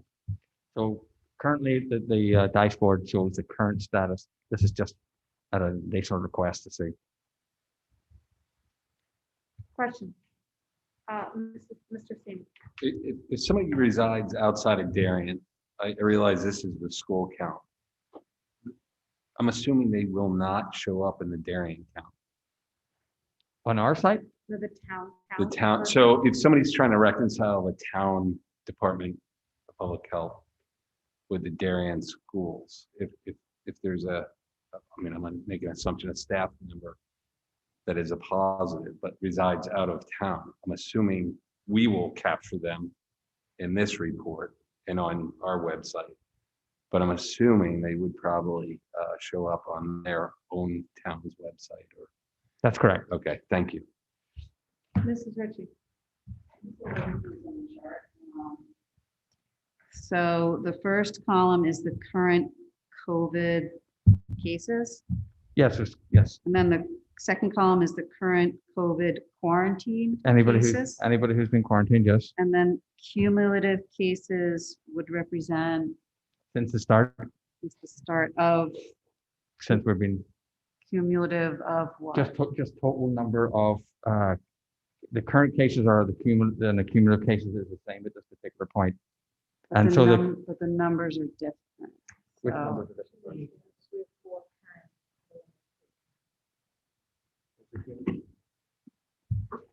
You shouldn't have less cumulative than current. Yeah. That's a good question. Why don't we It's update? not coming to me just at the moment, but it should. Alicia, Dr. Adley, is that because they drop off? that slide was from our presentation to staff yesterday, and it's Yeah. it didn't reflect, that was earlier in the day. It didn't reflect the 2 other cases that we found out about later in the afternoon. Is that for, And I think Tokenique is missing off of that slide, but it doesn't really add a whole lot. Oh, it does. Right. Well, we'll have to get the correct slide. I apologize. Yeah, we'll get an Yes. updated Yeah, slide. we'll do that. Yep. Thank you. All right. That's okay. Although we will It's a get great an, slide, though. yeah, That's we a will great get slide. we will get an updated slide to the board. I just want to caution the public when our information goes up. As soon as it goes up, it could be outdated in a situation like this. So this is a perfect example, as I'm maybe missing token E. So you will have the most current information the board has, just realize it fluctuates as we get information. The last is just the metrics. The last is the metrics. And the metrics, the Department of Public Health have changed their metrics slightly. Where now it's a 14-day average. I will share the first slide. This is sort of like, you can see it's sort of like a heat map, right? So why did they change it? They just changed it because they didn't want it to be as this is sort of like one or the other, right? You're in it or you're not in it, right? They wanted to sort of represent it as it's not just a simple, it's a spectrum, right? And so it's not just a simple, you're in or out, and you've got room for negotiation in it a little bit. The numbers are relatively the same, except for it's a 14-day average. Why do they want to do that? They want to capture a period in time, as opposed to a just short, isolated period of time. So that's kind of what they've used or are using. They're asking our public officials and medical officials to actually use this. So if I'm having discussions with them, this is kind of the sort of graphic that we'll be looking at. For the moment, you'll forgive me because this is the original one before they come out with it, but I've just used this, but it is the same thing as this. So you can see for the new cases, we're currently at 0.79 or 11 cases over the past 14 days that were reportable. So you can see that we're clearly increasing there, and that's the indicators have been increasing. They've been increasing across Connecticut. They've been increasing across Fairfield County, and that continues to be one of the secondary metrics here, as you can see from this. And I'll just go to that right now. Again, I get a little high that comes to green, but there you go. Just to be clear, I did get some questions today. We have been in yellow. We have existed in yellow since school opened. So the idea that we're in yellow shouldn't shock anyone or be new. That is the status the day we opened in hybrid even. Yellow is the status of the pandemic, and you progress through the spectrum from there. So that the Fairfield indicator was down at 6 the last time, 6.4. Connecticut was 7.9. So you can clearly see there's a increase across the county and even within the town.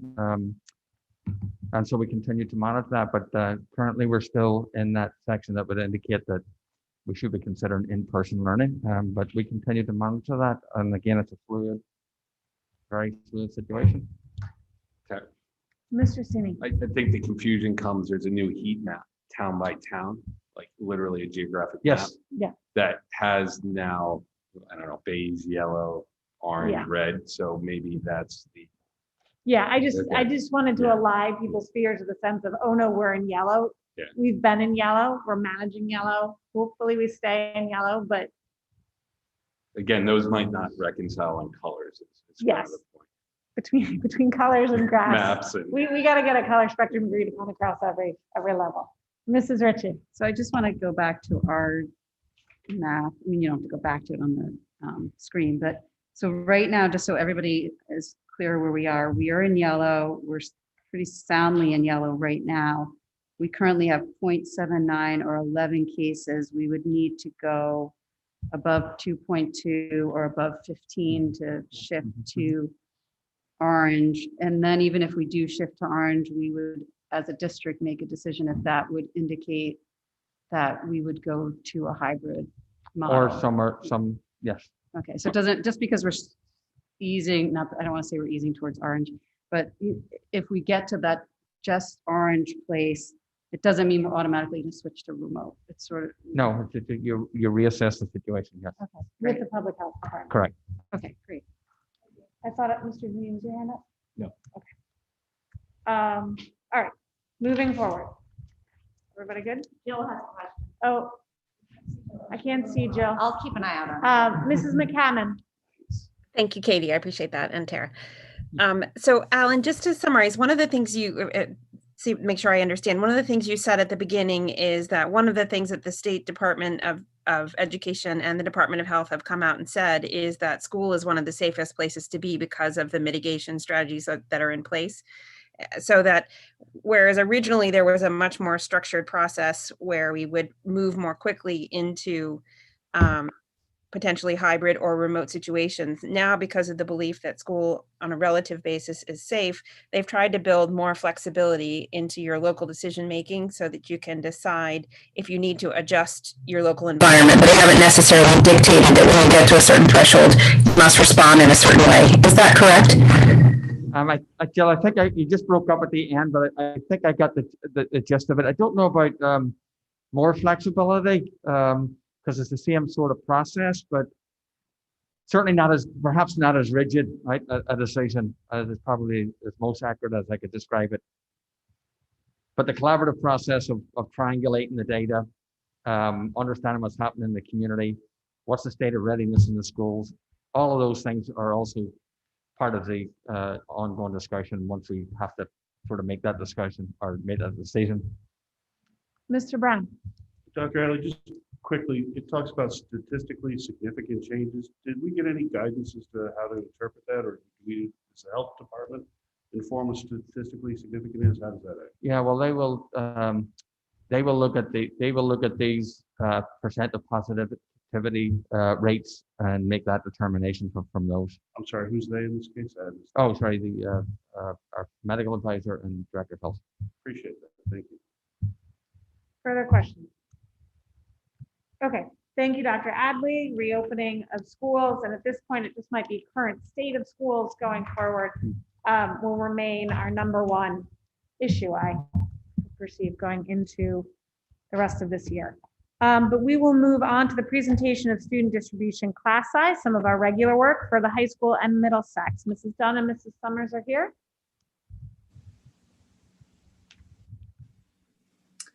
Good evening. I think Ellen. Hi, how are you? Good evening, everyone.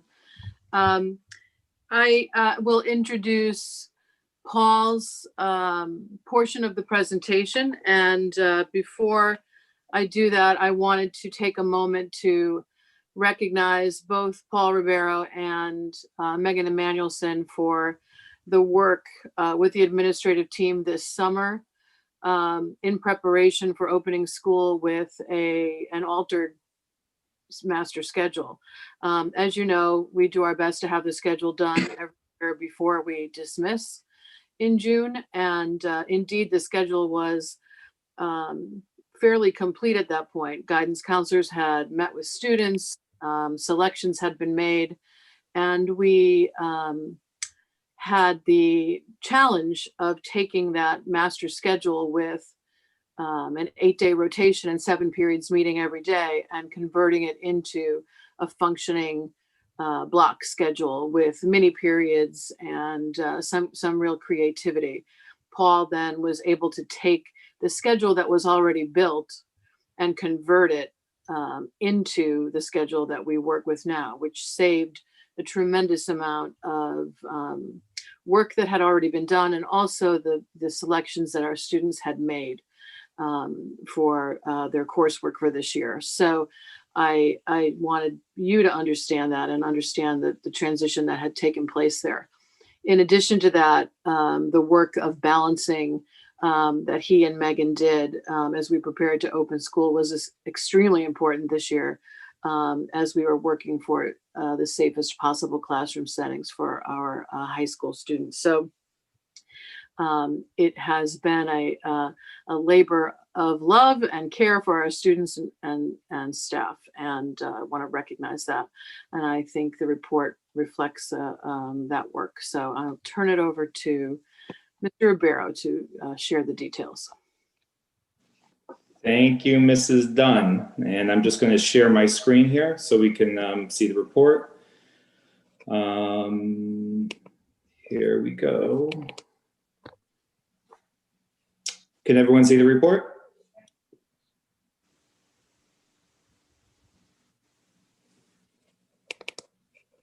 Yes. Yes, we can see Mr. Rivera. Okay, great, thank you. So again, thank you again for having me here tonight. When I started doing this report a couple weeks ago to collect the data, I realized that the last time that I presented this was back in March. It was the same night that Dr. Adley ended up closing schools, which ended up being for the rest of the school year. So I'm hoping that me presenting tonight isn't a sign of things to come. So the report is very similar to what you saw back in March. Our first table here has a breakdown of the courses by content area and the size of them, with the averages over to the right highlighted in yellow. Our overall class size average for our 5 major content areas is 17 students. I do want to point out there is one clerical error on here under the math category. The column that is 20 to 24 students per class, that number should actually be 30. And the one that is higher than 24, that number should be 1. We have 1 class at 25 in our math department, but the rest of the data is there. And then below are our electives, PE classes, special education, and other academic support courses. The next chart talks about our overall, I would say, the load that each teacher has as far as number of students that they have and the average for each content area. So again, you can see the averages highlighted in yellow for this year, in addition to the differences between the previous couple of years. The next chart breaks down the overall class sizes by below 16, between 16 and 20, and above 20. The column or the row that is by far the highest this year is the 16 to 20 with 56%. Add that to the one that is below 16. It brings our overall total of classes 20 or below to 78% of our classes being run at the high school this year, which is a big change from previous years. Next is our overall number of what we would consider quote unquote small classes. So these are classes running under 10. And again, we have that number at 16 this year, which is definitely lower than what we had in previous years, a slight change from last year. But again, lower than the years before that. And our next one talks about our large classes. And again, as I pointed out in the first slide, this one, there's a slight error in the 25 students, that row. There should be a number 1 in the fall of 2021. And then down below in the math category, there should be 1 for that 1 BC calculus class that's at 25. And then the last chart that we have here for the high school talks about the overall counselor load for our school counselors, which is currently standing at 173, which is the average, which has been consistent for the past couple of years. Once we added the additional counselor back in 2017, 2018. So that number has definitely been consistent and puts us very comparable, if not significantly better than a lot of our counterparts in Durgay and Fairfield County. So now I'll turn it over to Shelley to discuss the Middlesex school portion of the presentation. Why don't we take high school questions first, and then we'll move to the middle school. Are there questions on the high school class distribution? Mr. Deneen. Mr. Ribeiro, on the classes under 10, what's the average size of those classes? It's 6 or 7. What's the smallest? Yeah, it would be, I don't have the average for it off the top of my head, but it's about that. Some of them might be a little bit smaller. These are some more of our specialized classes. Some of them are some of our courses that are like a final continuation, like an AP French class, like the last course that they would take in the sequence of taking classes. So, they range in there, but I don't have the exact average. I like the trend on the guidance counselors, and I think this council load, we've invested in that over the last couple of years. I think that's probably been very helpful as we've gone through this difficult COVID challenge. Just high level, where do we stand at an average of 173 to other schools in our area? Again, when looking at Fairfield County, we are at one of the best as far as the average is one of the lower ones that we have. Overall for the state, we are definitely much lower than the rest of the state. But even within Fairfield County, we are very competitive, if not one of the lower ones as far as the average caseload. And again, like you pointed out, that just helps so much more when it comes to our school counselors making those positive relationships with our students, especially during these difficult times during the pandemic. And I'm sure Shelley's going to say something similar when it comes time for her to talk about the school counselors at Middlesex with their caseloads. But it's extremely good and extremely appreciative. Thank you. Mr. Maroney.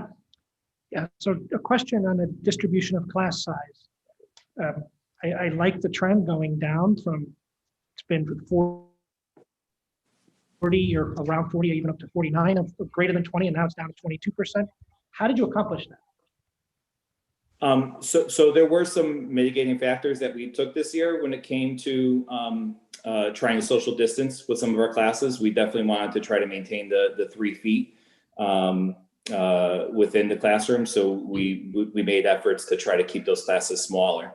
One of the things that we did was for some of our team taught classes where we have 2 content area teachers that are teaching, we separated those courses. So instead of having a group of 23 kids with 2 teachers, we would separate those out and have 2 classes with 1 teacher each that maybe had 13 kids or 14 kids in there. Still providing a smaller student to teacher ratio, but as a typical course to offer that extra support. But not have the larger class size by having 2 teachers in there. Another thing that we did was in our science areas, we are not running our science labs this year, partially because of the restrictions that were in place by the health experts. It was becoming increasingly difficult to run some of our science labs with students working together collaboratively, with students sharing materials. So it was extremely restrictive. Our science teachers are doing more demonstrations and leading students in lab exercises that way, which they're able to fit in with our 85-minute block periods. But because our science teachers did not have a lab, they're able to teach 5 classes rather than 4 when they did have the lab. So that has helped lower the class sizes in science also. So it sounds like, Mr. Rivera, that we should not be surprised as a board if we have some increase in class size, hopefully next year when this is over, but when the COVID pandemic, because some of these small class sizes are definitely COVID related, correct? Yeah, we definitely took some mitigation with trying to lower the class sizes to help with the social distancing within the classrooms. Thank you. Mr. Maroney. Mrs. Ritchie. Thank you so much, Paul. You always do such a great job, and I appreciate all your hard work. And my question is about the team classes. So you've split them into 2. Are the teachers moving between those 2 groups? So they're just teaching those smaller groups? Because typically the teachers would take turns teaching the classes when they were in the same room. So now are those teachers just focusing on their group of 13, 14 students, or are they switching off those classes? Are they now just individual classes? Yeah, they're focusing on their group of students. They're not switching off with their former team teacher. Mr. Burke. Following up on Mr. Deneen's point with regard to the counselor student load, I'm also pleased to see that number dropping. But my question is, considering the nature of our community and how much we expect out of those counselors, do we have enough?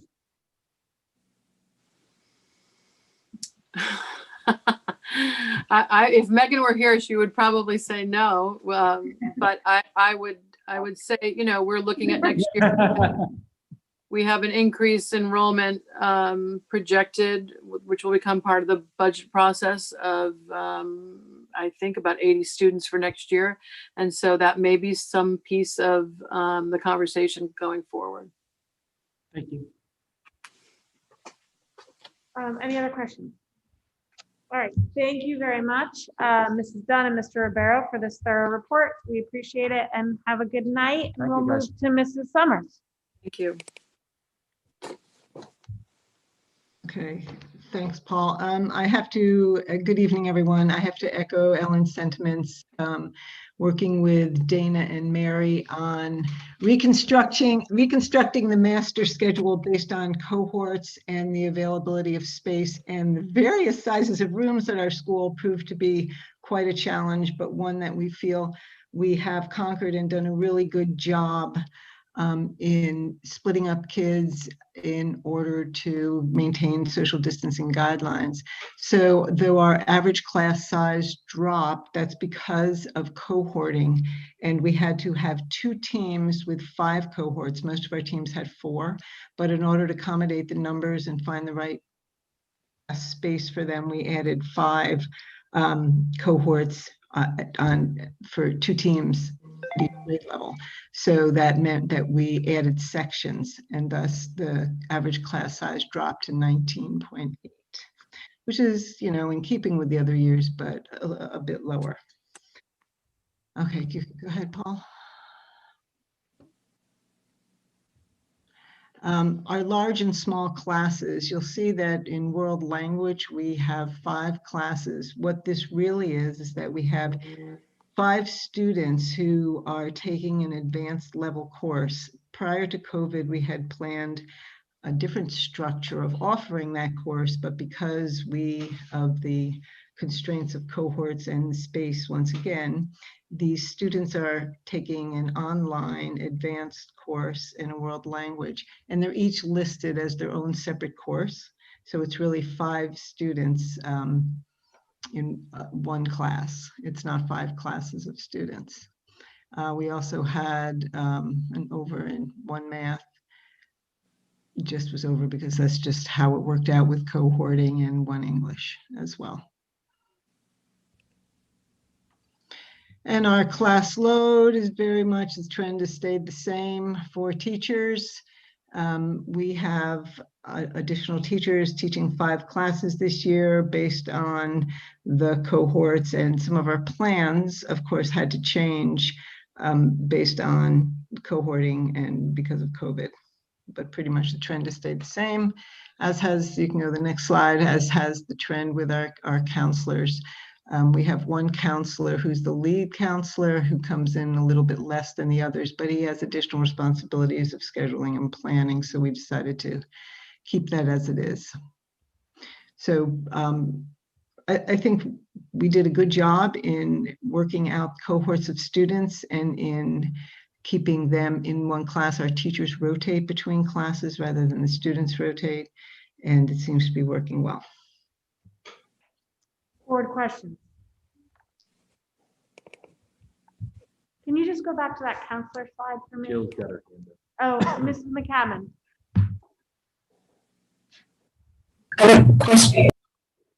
Question about the world languages, those 5 classes. Sure, Shelley. Jill, Can you hear me? That's better, yeah. Okay. I had a question about the world language classes, the small classes. Mm-hmm. Shelley, I'm not sure I understood. Are they 5 children who are, or students, excuse me, who are taking classes outside of our normal curriculum? Correct. They're taking an online advanced level course. They either came in with more language, native speakers, and really had gone through the curriculum that we offered. We had a plan to coordinate and align the course with the high school pre-COVID, but obviously that couldn't happen. So the best solution was an online course. Certainly there's a teacher there to assist and answer questions and help, and that, but those, in that breakdown, it looks like there's 5 classes, but it's really each student is counted as his or her own class.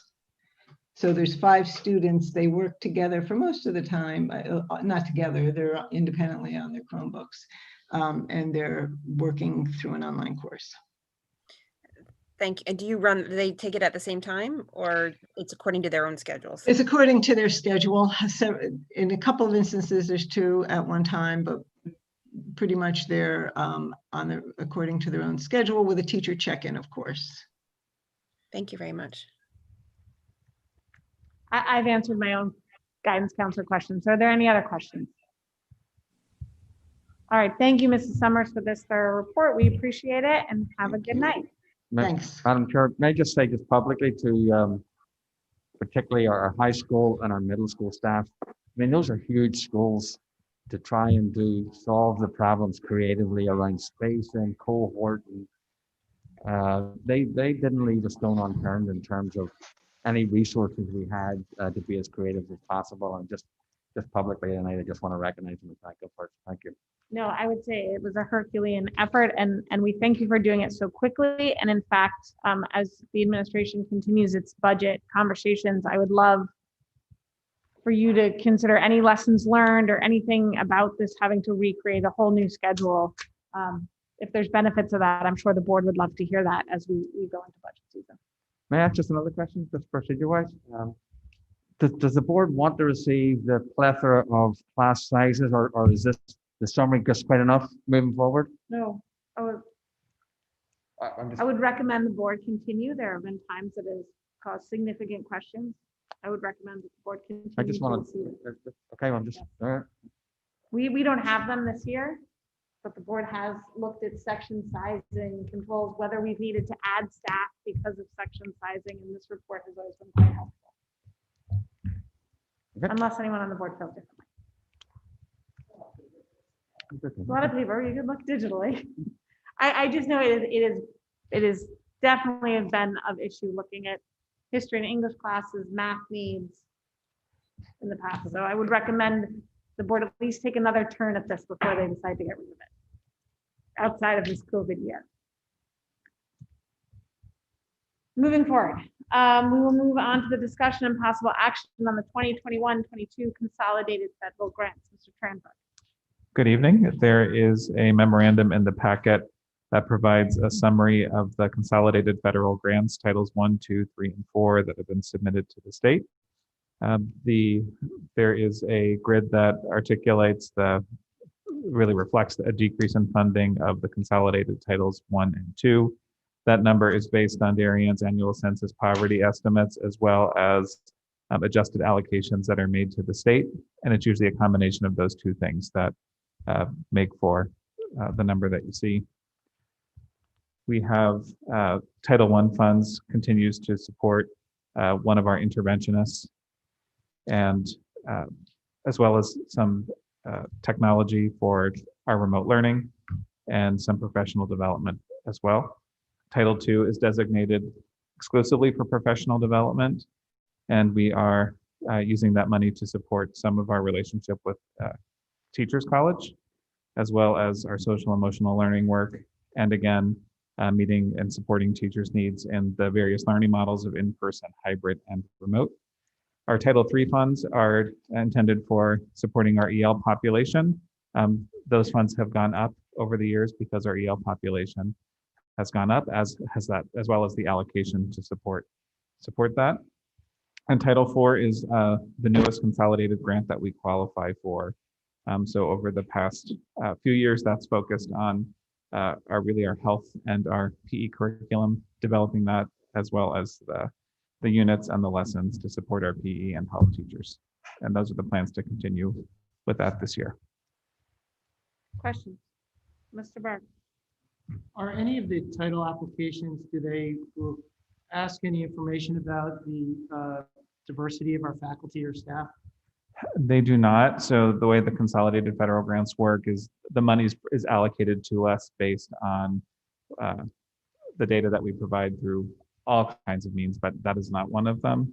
And we're really filing an application to get the money that we've been allocated. Mr. Morelli.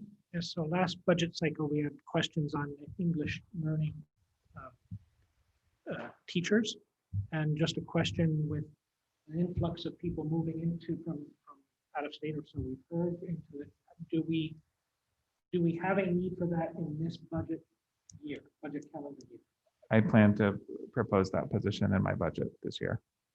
So going forward, we don't need one for 2021. For right now, no. Okay, thank you. So in terms of consolidated grants, we've worked hard to pull staff out of grants, and so we would look to hear that in a budget discussion. Yeah, so that one position that's living in Title I, as that salary is going up in that line each year and our number is going down, that's Probably not. obviously not the way we want it to go. Which is why we've tried over the last 5 years to really pull people out of that.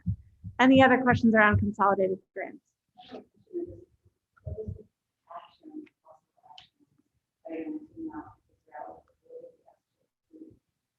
So we approve the grant.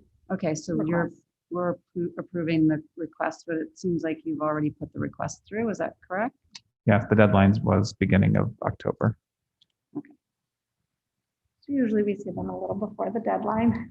Okay, so we're, The timeline seems different this year. There usually is around this time, so I think it might have been how it's been Yeah. synced.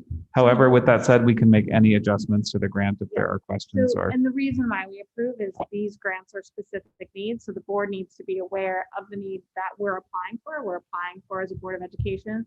So we could always pull all those grant applications if anyone saw an objection to these grant numbers, but typically this season is a little different that they're in. So had anyone if anyone had concerns about this, the grant applications would go, but we do need to approve these applications. okay, I just wanted to clarify that they've already been submitted. So we're approving them after they've been submitted. But we can pull them But if we they can need be to. pulled if there's. Okay, I just want a clarification. Thank you. So if there are no other questions, and given the timing of things, I'm going to ask for a motion to approve the grant applications as described in the memo dated October 22nd, 2020. Mr. Burke so moves, Mr. Rowan seconds, all in favor, and that is unanimous. Thank you, everybody. Great. We will move on to discussion on September 2021 financial report and possible action on proposed budget transfers. Mr. Rudel. So this is the financial report through September. We are projecting a deficit of just over $2.1 million, which is about a 2% deficit to our budget. As you can see, it is largely due to the reopening expenditures, which are at $2.6 million. The general education RCs are forecasting a positive $426,000. The special education RCs forecasting a positive $128,000. This kind of reiterates the slide that Alan shared earlier, but the operating fund has $2.6 million of COVID-related reopening expenditures. We do have grants of $482,000 for a total spend of just over $3.1 million. Backing out the grants of $482,000, and then we do have some transfers before the board today of $315,000, brings the net spend to just over $2.3 million. We did want to highlight some of the changes from the last financial report to this financial report. We did have a reduction in forecasted benefits for some of the positions in the COVID RC. That brought it down by about $99,000. Obviously, we discussed at the last board meeting the additional staff of campus monitors, lunch monitors, and technicians. That increased it by a little over $500,000. We did add contracted services for cleaning. That increased it by about $366,000. We did add some facility-related expenditures, including plexiglass, desk shields, exhaust fan repair, storage, and PPEs, and police services at the middle school at Oxbridge. The YMCA costs, and then again, we have those proposed transfers of $315,000. So the salaries are in a negative variance of $888,324. We do have positive salary savings in K-5 enrollment of $262,900 for under-enrolled sections, and those are items that we are recommending for transfer tonight.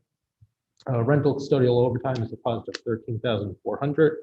The weight room $6,200 positive, intramurals positive $3,500.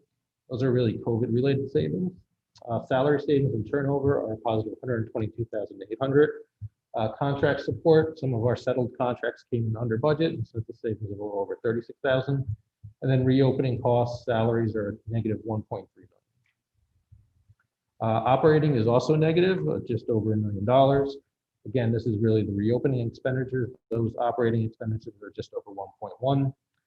We have a transfer unrelated to COVID in repairs and service for technology, and that's really related to repair of Chromebooks. That's causing a deficit of $10,000. Music transportation is a positive $6,000, and non-public tuition a positive $150,000. Fixed is the one area of a positive category in the budget of $10,229. Regular transportation is a positive balance, and that is due to the school year being shortened from 180 to 177 days. Property insurance, workers' comp, student accident insurance also all show a positive balance. We did discuss this at Finance Committee. Unemployment insurance is forecasted at a negative $60,000. There were a change to Unemployment rules that allowed individuals who did not work in summer school due to the virtual nature to collect unemployment. So we have seen a spike in unemployment claims, and then our utilities are slightly positive. Equipment is a deficit of $154,000. That again relates to reopening expenditures.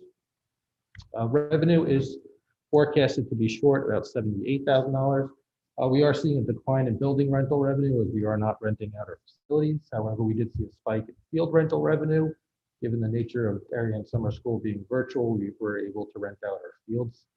Summer school exceeded expectations by about $20,000.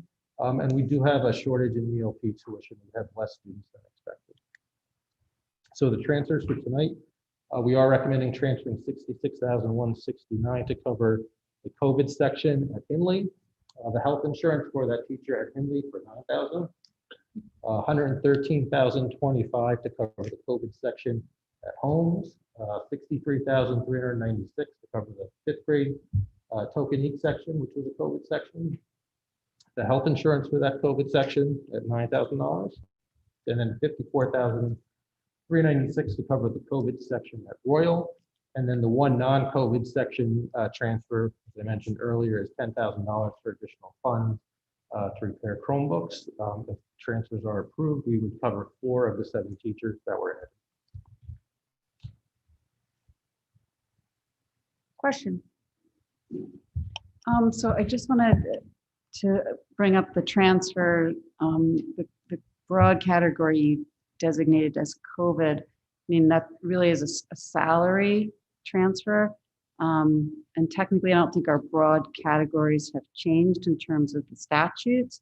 But since we're being as transparent as we possibly can, and even though it's salary to salary, I think it is a good idea to highlight those transfers and have the board approve them because they are directly related to COVID. So I just wanted to make sure that in normal times, if there's movement between that category, within that category, we don't typically see that transfer, but because they are COVID related, we're bringing them to the board for approval. I think that's probably a wise idea. The statutes never contemplated a COVID RC, so best in this situation. I agree with you that we're fully transparent and everyone sees where we're moving the money around. So. Any other questions? Mr. Sini. I'm not sure this falls in the right category, but at the Finance Committee meeting, we talked about the timing to request the appropriation from the Board of Finance. I don't know when you want to. No, I just wanted to see if people had questions on the report, and then I could address what we discussed at Finance Committee. Okay. So just as long as there's no other questions on the actual report, we can talk about what we discussed at Finance Committee, which is I just questioned based on the Board of Finance meeting, and it, as Tara stated earlier, it wasn't really clear in terms of timing. It seemed flexible. What I wanted to understand from the committee is what their sense of what they felt the timing would be appropriate. We did ask Rich, I guess, what would be the last possible time we would need to get an appropriation, and correct me if I'm wrong, but I think you said April. So you'd probably want to start it end of April to kind of have it wrapped up by May. Your biggest. We need to start it earlier. So well, here's the problem with that. I have faith in the Board of Finance, but on the off chance that we don't get the full appropriation, we would have to make some cuts to our existing budget. So I want to be sure that we have enough time on the off chance that we're faced with not getting that full appropriation, that we can make the adjustments that we need to so that we are living within our actual appropriation. So I asked the committee, and it seemed to me that most people felt the process should start probably sometime late January, early February, so that we could have that appropriation and know what that appropriation is in case we need to make some adjustments to our budget. So my suggestion would be this, because I just don't think, the wheels of bureaucracy sometimes move that quickly between April to May.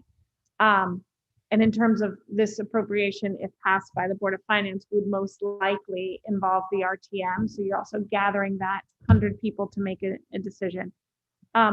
Why don't we sit down and come up with a proposed both financial calendar, so we make sure we're making the most of our appropriation, and we look at the town's calendar and come back to the board next meeting with a suggested timeline based on all those factors.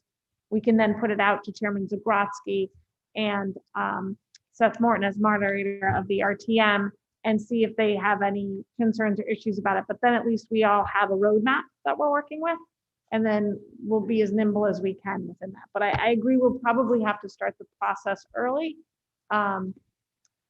just for a matter of meeting schedules and things that can happen. There were a couple other points made at our meeting and even in public comment, in that, we're going to start our regular budget process also. And, as we see, some things sometimes get conflated, one and the other. So if we could even, I would encourage us, if possible, not late January, but early January, to try to move it out of the way. And again, if that's possible, but I think that was some points raised at our meeting as well. Yeah, I mean, look, I'm of the feeling I'd like to put numbers as forward as possible, but I also understand the other town bodies saying we'd like to see what your savings are, what your costs are. So I think it'll be a little bit of a partnership in trying to both not confuse it with the budget, this year's appropriation. I think all the points made are really valid. So the best thing probably do is put together a proposed schedule, come back to this board, and then send it out to the other boards. Sound good to everybody? So you're asking the finance committee to come up with the schedule? Nope, I am asking probably the finance chair, the superintendent, Mr. Rudel, and myself to sit down and come back to the board so that we can get their thoughts and then get it out.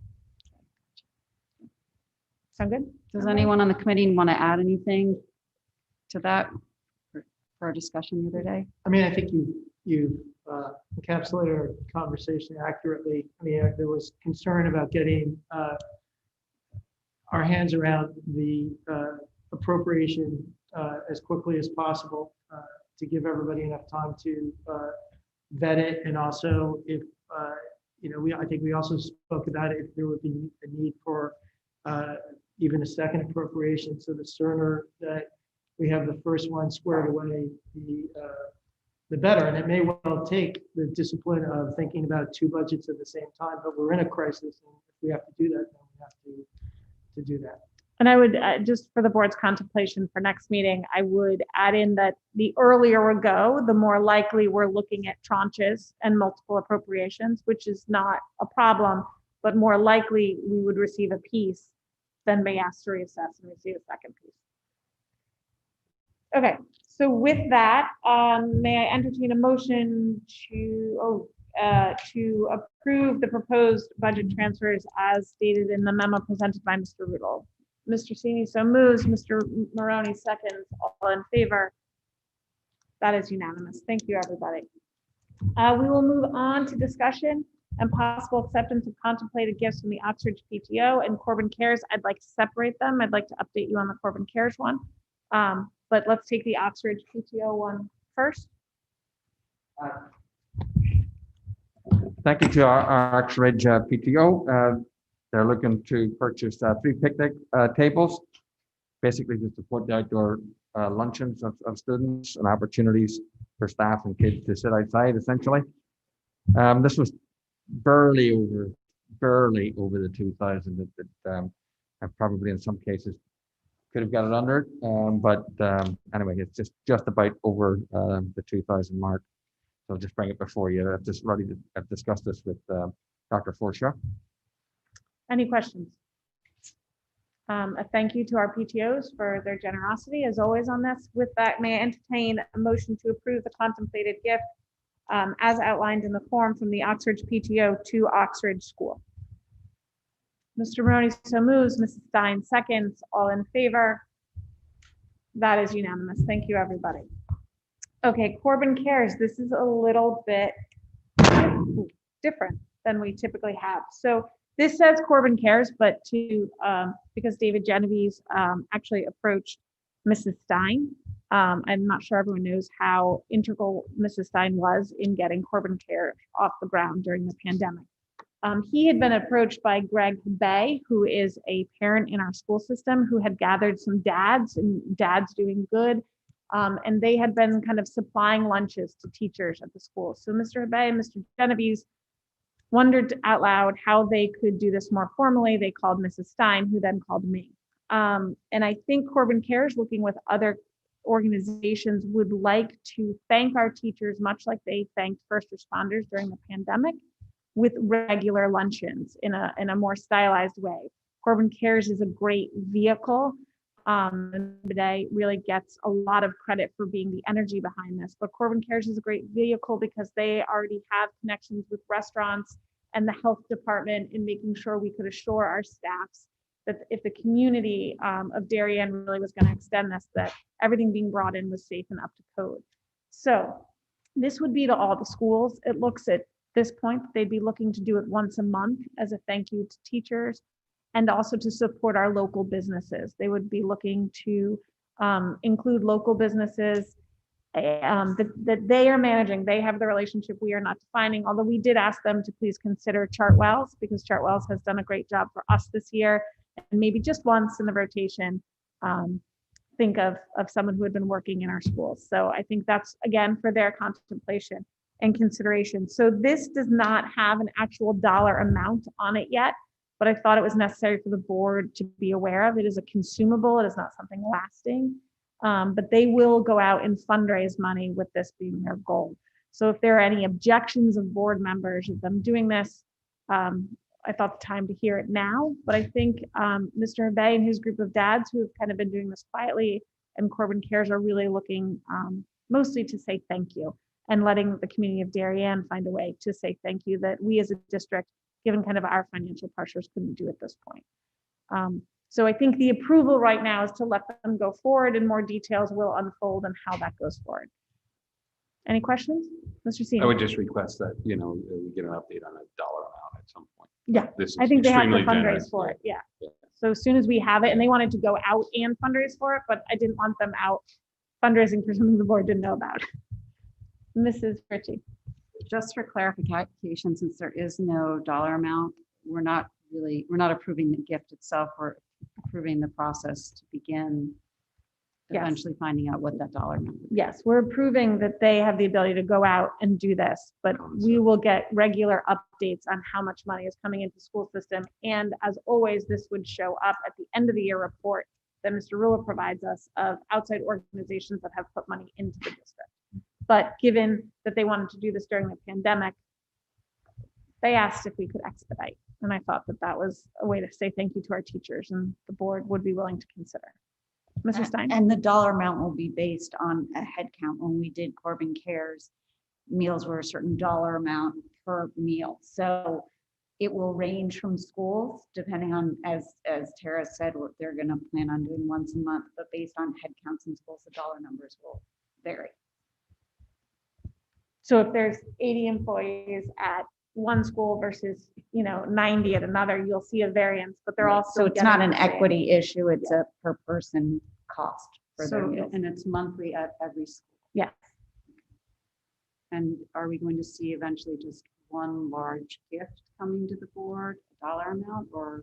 I think at the end of the year, we'll see total dollars, but we'll get a regular update. I think once they get a feel for how much, once they talk to vendors who want to participate, that they have the relationships with, what it will be. So we can get that update, but they have to do a cycle in order to do an update. So if there's no objection, we can let them go, but I'd like to approve that they go out on this adventure. And then we can follow up with dollar amounts and if there's any questions, unless there's objection. Okay, so with that, thank you. Yes, a big thank you to Mr. Hebay, who had this idea, who talked to Mr. Genovese and have hit the ground faster than I could get this to the board. With that, may I entertain a motion to approve? Mrs. Stein and Mr. Burke, all in favor? And that is unanimous. Thank you.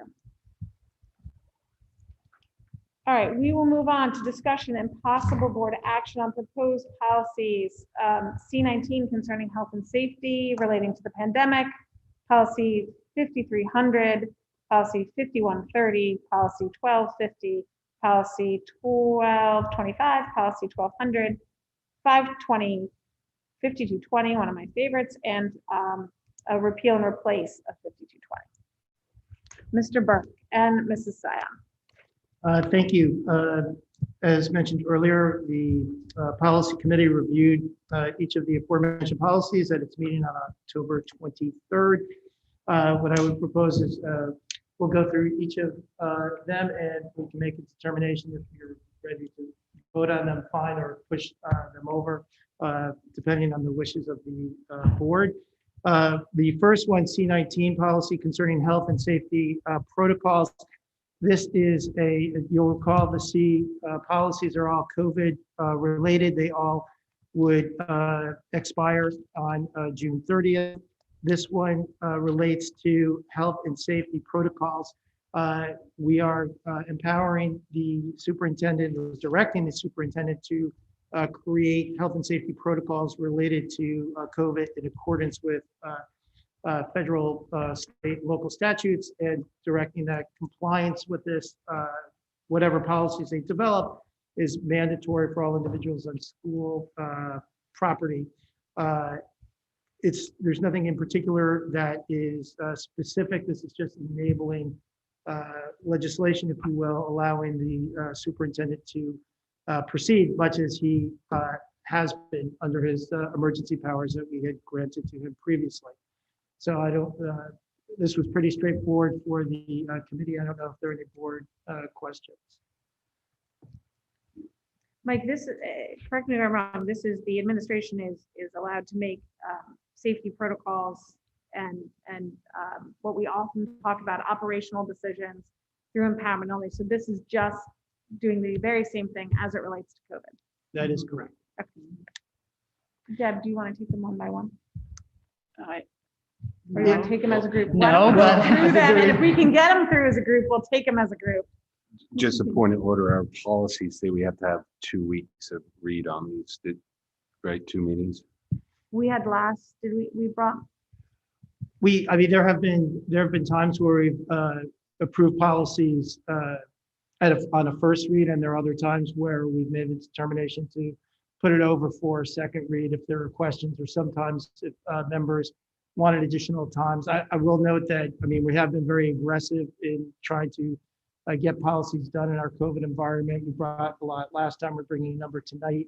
The policy committee met on Friday, so this is a rather, short run up for approval. So I think certainly if there are members who feel they need additional time, that would be appropriate. I think some of these policies are rather self-evident. Some may merit additional thinking depending on the particular member. So it's a long-winded way of saying I think we should go them through one at a time, see if people feel comfortable voting or feel that they want more time. So, with regard to this initial policy, C19, do we feel that comfortable moving ahead and voting, or do? Well, I guess I wasn't prepared to vote given our policy, and it is lengthy, and I'm not trying to get in the way here, but one of my questions were all the COVID, and I think you covered this. I tried to watch the meeting, but any of the COVID related things, do they grandfather? Do they?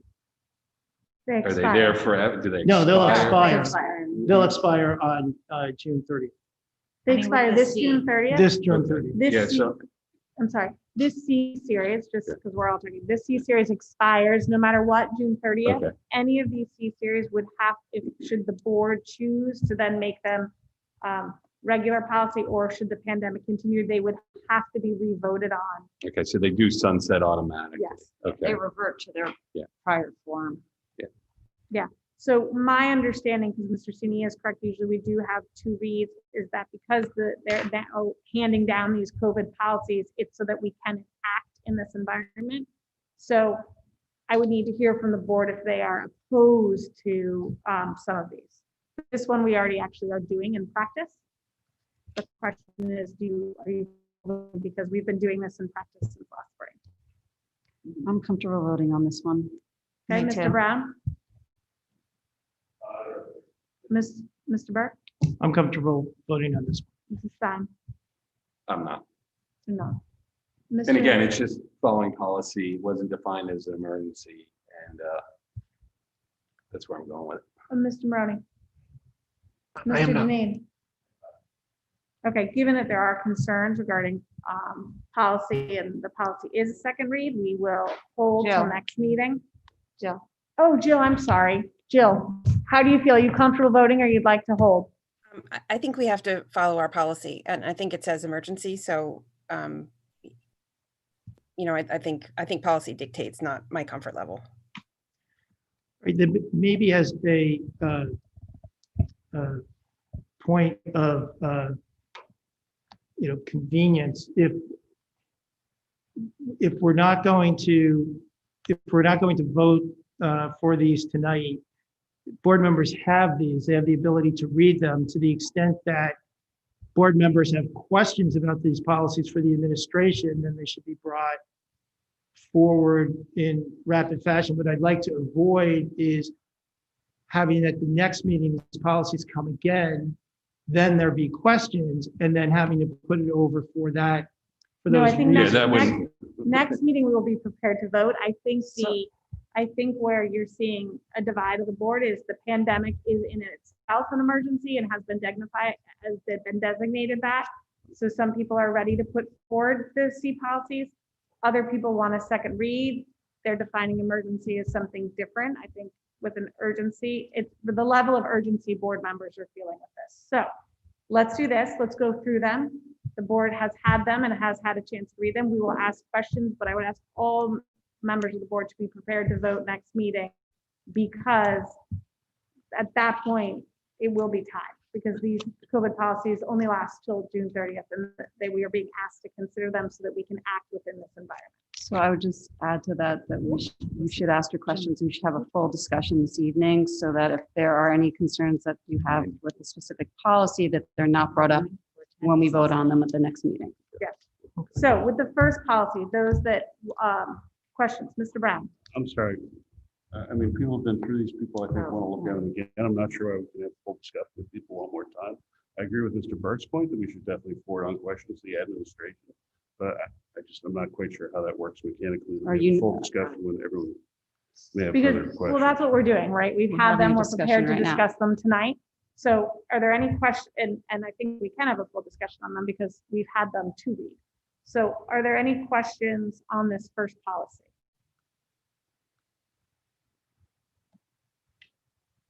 Seeing no questions. All right, Mr. Burke. Second policy, 5300 C19, policy relating to student use of district computer systems and electronic communications.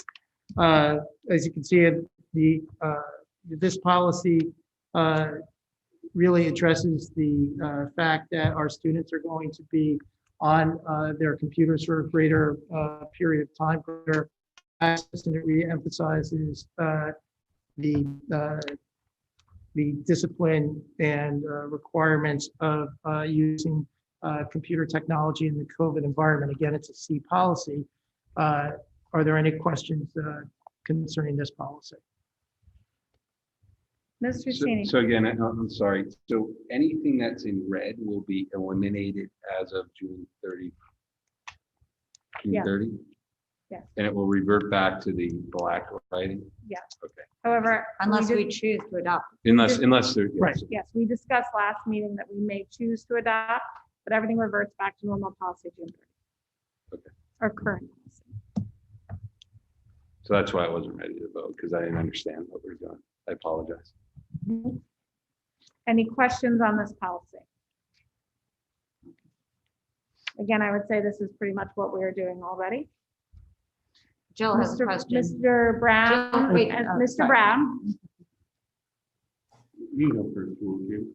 No, it was for Jill. So I couldn't Oh, see her Jill, hand. sorry. Jill. Mr. Brown. Thank you. We had discussed briefly in policy, there was a question about when users access our devices or access our network, is there a pop-up? They have to have an acknowledgement. And do we have language, can we just see that language, make sure it complies with the policy and we're in alignment between the two? And just whatever the record retentions are. So I know you're going to get back to me on that. If you haven't yet, that's fine. I guess we have more time, but that would just be a follow-up between now and the next reading. So we have an acceptable use agreement that students and staff sign. I can forward that to you, but it does it is in line with the policy. So as a follow-up, do they just sign a slip of paper at say the start of the year before they use our resources, or is this every time you log in? And my question for that is, if we had a third party access our network or systems, we wouldn't have, if it's something they sign at the beginning of the year, we wouldn't capture that. So how do we do that operationally? So staff clicks on that agreement to the acceptable use policy each time. I don't know if students do the same, but I assume it's the same login and security, but we can check. Thank you very much. Appreciate it. Mrs. McCammon. I'm just toggling windows. Thank you. So there's some language in here. I read the summary. Thank you. I'm just not clear on some of the changes in language. Marge, would you mind just walking through just why we've made each of those changes? So Shipman and Goodwin, because they're attorneys and I used to be one, whenever they change a policy, they make stylistic changes. So some of these are just stylistic. And so I adopted some of them. The only ones that really, I'm sorry, Joe, I'm just getting to that policy.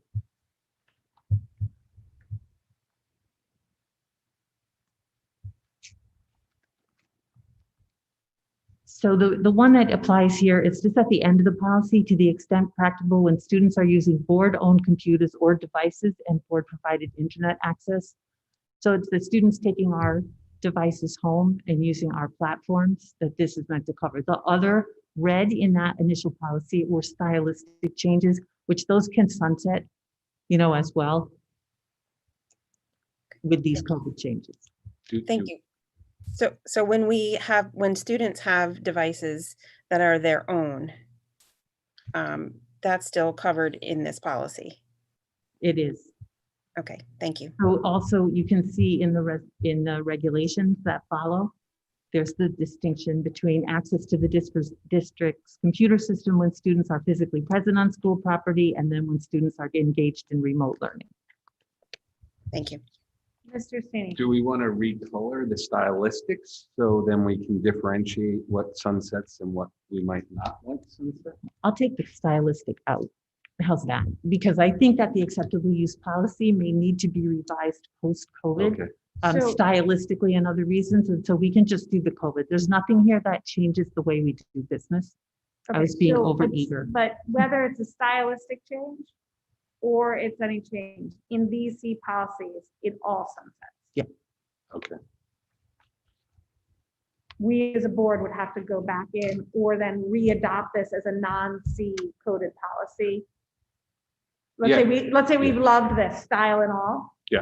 We would have to re-adopt it and remove the C and have it repeal and replace our own. Yeah, what I was getting at is the non-COVID related stylistic, a blue color. When these sunset and we liked it, we could at that point know which again, I'm not. So there will be other changes that we might want to consider for this policy. So I think it would be better either to leave them red or I can get rid of the stylistic ones to not confuse things going forward. Let's, if anything, delete the stylistic or have that just be tense and let's leave COVID related. Other questions on this policy? Mr. Maroney. So if I understand correctly, the policy, the correction, the red is new and it will expire in June. So why would we have the students physically present in school property section expire? Shouldn't we have that, and B, why is it expired? So as Mr. Burke explained last meeting, the state is asking us to consider a C series of policies. Their own language is that all C series expires. We can then choose to adopt, but that's the environment we're living under. We wouldn't necessarily adopt now. We could, but no matter any policy with a C next to it automatically expires. So what you don't want to do is have two competing policies. Right now, the C policies will trump, and in the end of July, they'll go. Further questions? Okay. Sorry. You have your hand up? Yep. Thank you so much. Just one more time, Marge, on the question of kids who might bring devices in, where it says, when students are physically present on school property, the board is pleased to offer students access to the district's computers and computer networks. But if they are using their own, are they able to get onto our networks? It was my understanding that there are still some students who do bring their own devices. And if so, are they covered under this policy? Yes, because it talks about using our internet as well. Even so, if they're physically present in school, it not only covers devices that we provide, but that our internet as well. Thank you. Mr. Burke, next policy. All right, next up, revisions to policy 5130-C-19, student attendance truancy and chronic absenteeism. Again, this is a COVID related policy. The changes here are evident. The policy committee on reviewing them did not have any particular questions or issues, but while we're here in front of the board, you're free to ask. Any questions? Jill, Ms. McCammon. Thank you. How does this relate to our, where we have listed that if you have 10 unexcused absences, how are we reconciling quarantining kids who may have to be out for a short period of time while they assess what's happening, who might be more aggressive about it, from a policy perspective, because we do have some of that language in our policies. So if you see at the end of the policy, it talks about that the board will follow future guidance from the state on attendance. So I think that Shipman and Goodwin understands that the policy on attendance, the guidance on attendance from the state is going to be fluid. And at the time they actually drafted this model policy, there was no guidance from the state. So, I know that Chris can explain how we're doing it, but that last paragraph is sort of a catch-all for what the state continues to give us as guidance. Also under, in the policy, under number 1B, it talks about what would need to happen and what would be considered excused, and that includes student illnesses verified by appropriate licensed medical professionals. So COVID, I believe, would fall into that. And it contemplates that schools may make exceptions to that truancy issue of 10 absences.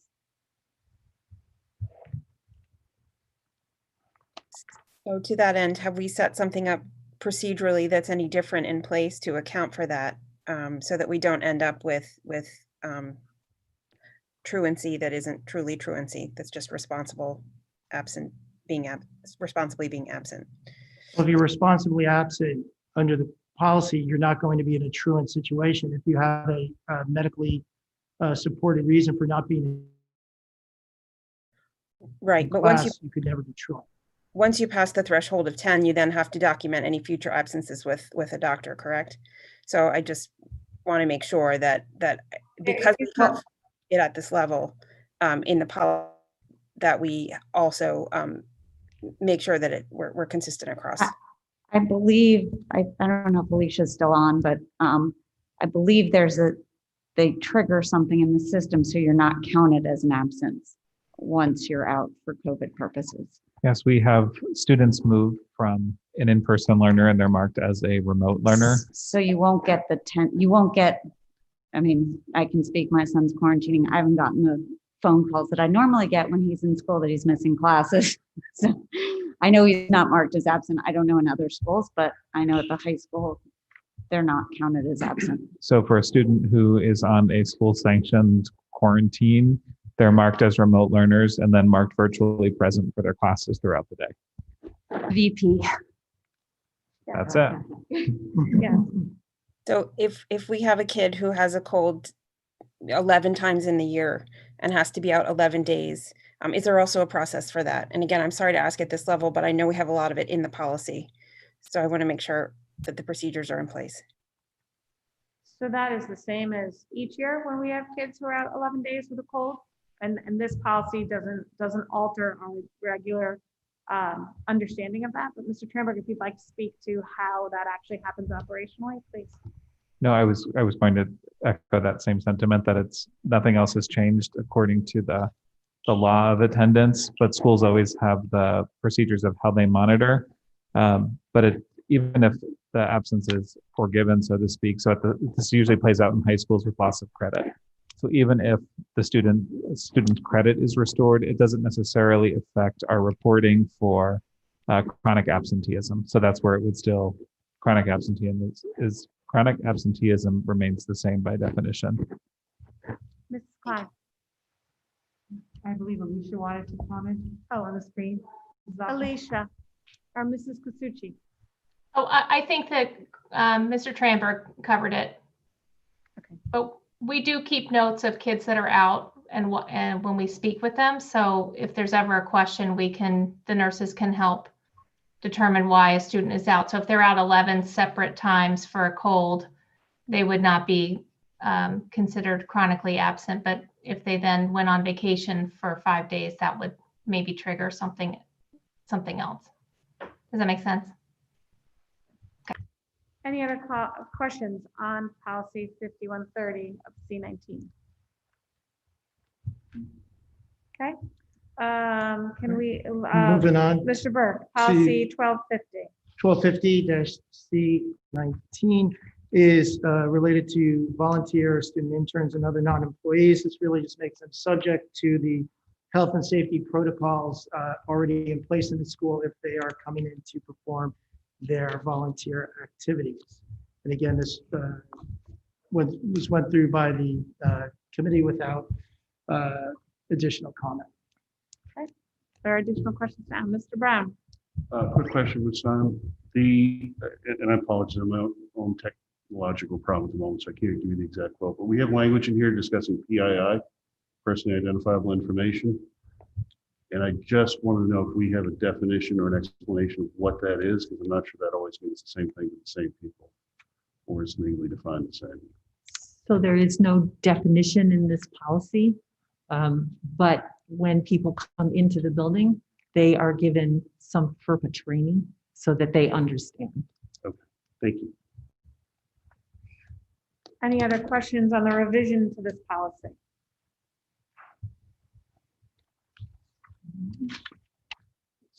Okay, we'll move on to policy 1225. Mr. Burke. All right, and again, this just makes the health policies related, make them subject to school visitors. Was discussed at the committee level with no particular issue or question. So Mr. Burke, can I just point out that the language in paragraphs 8 and 9, that's not only COVID related, because that addresses the personally identifiable information. I think that it should be there, and then we can come and revise it. But that was one of the changes that I felt uncomfortable bringing a policy forward without that in there. We do it, but it should be noticed to everyone. So that would have to be something after this expires in June, we would have to then revisit the policy and approve it formally. Thank you. You got a note of that. I do. I do. Awesome, 'cause I'll Yeah. do that. No, I would, unless I write it down. Well, my recommendation to the board would be in July to revisit all the C19s, but we can deal with that then. Is there Policy, Mrs. McCammon. in preparation for the next meeting, is there a way to perhaps to have two separate votes so that we can first amend the policy and then amend the C version? Just thinking ahead, if there's another way to get that memorialized before, without having to remember in 6 months' time or a year's So time. I think it's going to be up to Mrs. Sion and Mr. Burke, because you won't have two competing policies. This policy will be the policy. So you have to kind of go with whatever's in this one. You won't have two, right? You won't have the C19 and the regular. You will only have C19 for this year. I agree. So I was thinking we could revise the regular and then you could adopt C19 separately. You make a motion to revise the policy permanently and then a motion to revise it pursuant to COVID. Is that Mike? Yes. It's a little, sure. I thought all this would sunset automatically in June, so don't we go back to as written?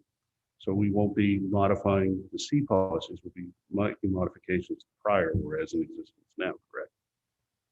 Yes. Right. So the point is the current policies, the C series will supersede them until June 30th. And then starting in July, all our policies will revert. If the board wants to change policy and then adopt different policy, we can do that. To me, it seems a little more complicated, but I'm happy to go with the will of the board. Or you could do, sorry. Well, my thought would be like, I think and Mr. Burke and Mr. Sion, the intent was these Cs are necessary for COVID, see how they work for your schools, and then decide what you want to adopt out of them or not. It might be premature to adopt without seeing how they actually play out over a school year would be my individual thought, but I'm happy to go with the will of the board. But by operation. Well, the board that you'll do though is that you'll have a choice in and around June 30th. This policy will expire. The board may determine that we're still in such an environment that the C policies, some of them, some, not all, or combination, will need to be replaced. Or to be readmitted. If the policy drops and the policy that goes back into place is somehow deficient in any particular language, and we discover that at any point, when that policy expires, you would amend the existing policy, which would go back into place, like in regular order, as we have done a number of times when we revise policies. We don't usually replace them, we usually revise them. So these are C policies that will expire on the 19th. So at the end of June. So if you want to, or you believe you need to change the underlying language and the policies that will come back up, you can certainly do it at that time. But I think to do it now within a C policy and have it come back and that will always stay will be burdensome and confusing. And let's remember that ultimately our community, our parents, are going to have to be able to see and understand these policies and understand how they work. So I think the more direct we can be in terms of creating these policies with a firm deadline and action taken, the better off probably for our parent community. So just to follow up, and I apologize for going through this in such detail at this hour, but I've had a number of questions from people in the community as to whether these sunset, whether they go away, whether it's automatic by operation of the state policy or we adopt here, or whether there has to be some action. So just to confirm, I think you might have the same understanding, Mike, is that if before June 30th, we as a board decide we're going to adopt these policies or a portion thereof permanently, these will become our new policies. Not necessarily permanently. You could vote to just extend them. You could say for another school year, you could say for whatever the board's desire is in their province. Yeah. So if we get to July 1st and we haven't taken any of it, well, we want to make some changes, then we're going back to the policies pre-C, and that would be what we would take action on. As we said last time, as we said earlier today, as we said at the committee meeting on the 23rd, these policies expire on June 30th if there is no action. Thank you for that. Appreciate it. Sure. So we're going to move on to policy 1225, C19, community board relations. Any questions on this? Did I just do that? I'm sorry, I forgot to flip. 1200. 1200 use of facilities. Right, school facilities. Again, this policy relates to the superintendent's authority to admit or deny access to the use of school fields. It's in accord with his present practice. There wasn't great discussion at the committee level at this. If there are questions, obviously, now we can address them and vote on them at the next meeting. Question. Mrs. McCammon. March or Alan, would you just spend a minute talking about that phrase with guidance of the different levels of health agencies? What does that mean to you? Actually, I can speak to that, Jill. We discussed that at the meeting. So It's within the superintendent's authority under this policy to review the federal, state, and local statutes and guidance related to use of fields.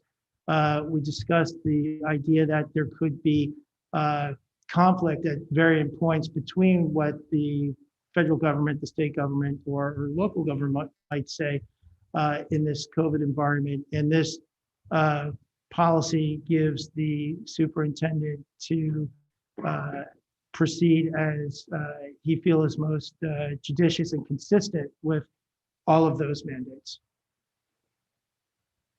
Which again, if models current practice and really the understanding of care, custody, and control of schools. Correct. Does that answer your question, Joe? Any other questions on this policy? Okay, we will move forward on policy 5220. All right, so 5220 is a remove and replace of the disciplinary, student disciplinary rules. As you can see, it was fairly extensive, and you'll note that this is not a C policy, so this will remain without action. There are items in here that relate to COVID, and in discussion with Marge, it was felt it would be too confusing and too laborious to just change the student discipline policy for COVID purposes. So there are items here that relate to COVID, but there are also language changes and recommended changes that came from Shipman and Goodwin. And it was discussed at the committee level, and it was felt that this policy in particular would probably be merit the board taking an extra long look before voting on. Okay, questions on policy 5220?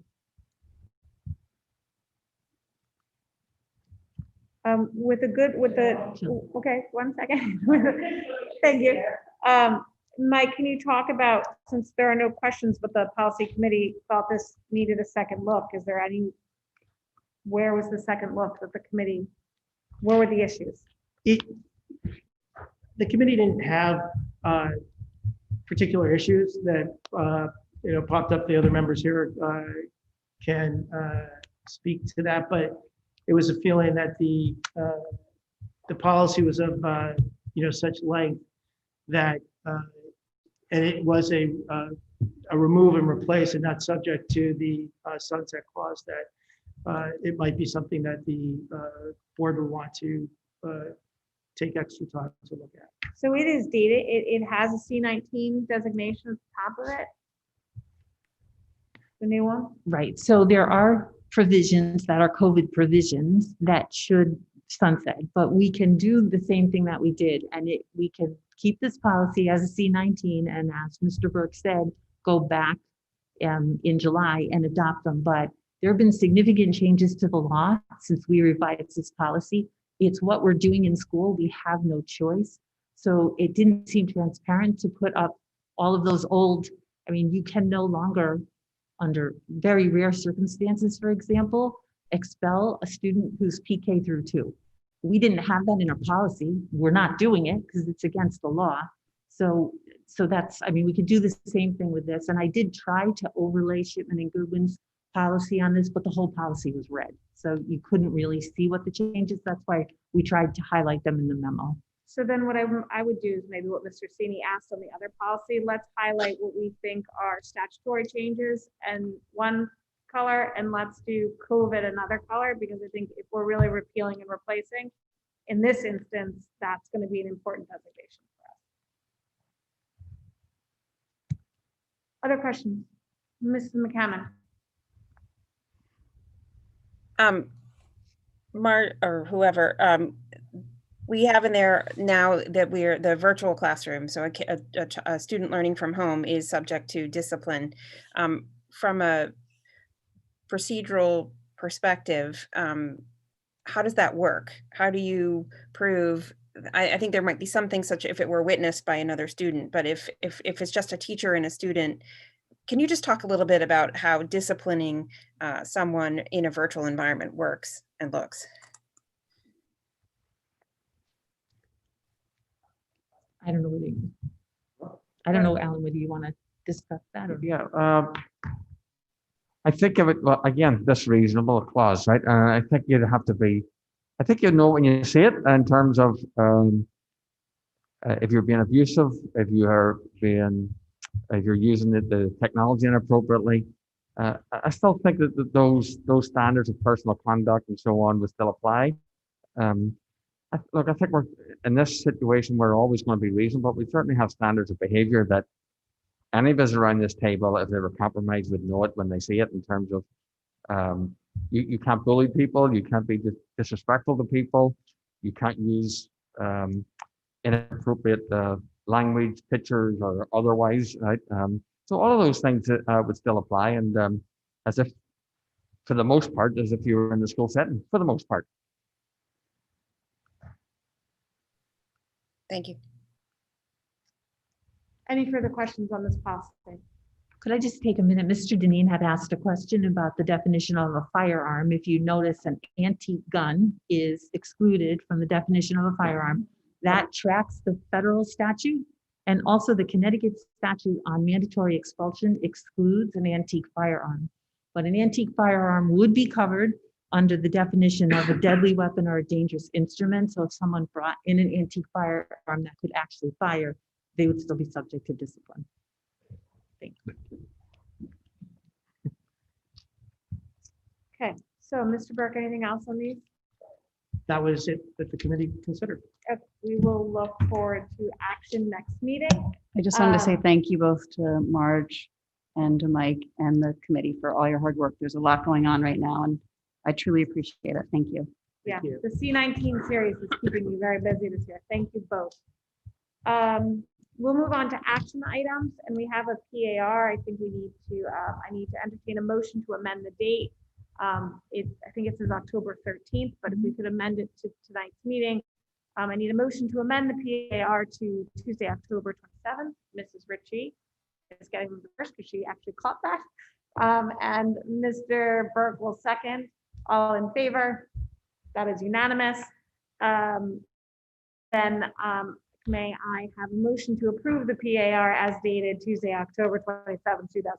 Mr. Maroney so moves. Mr. Burke's the only one with his hand up, so he gets to second again. All in favor? And that is unanimous. Thank you, everyone. Is there any public comment this evening? Would you like me to read the instructions? Yes, please. Good evening. If you would like to speak during public comment, please click the participants icon on the bottom of your Zoom screen.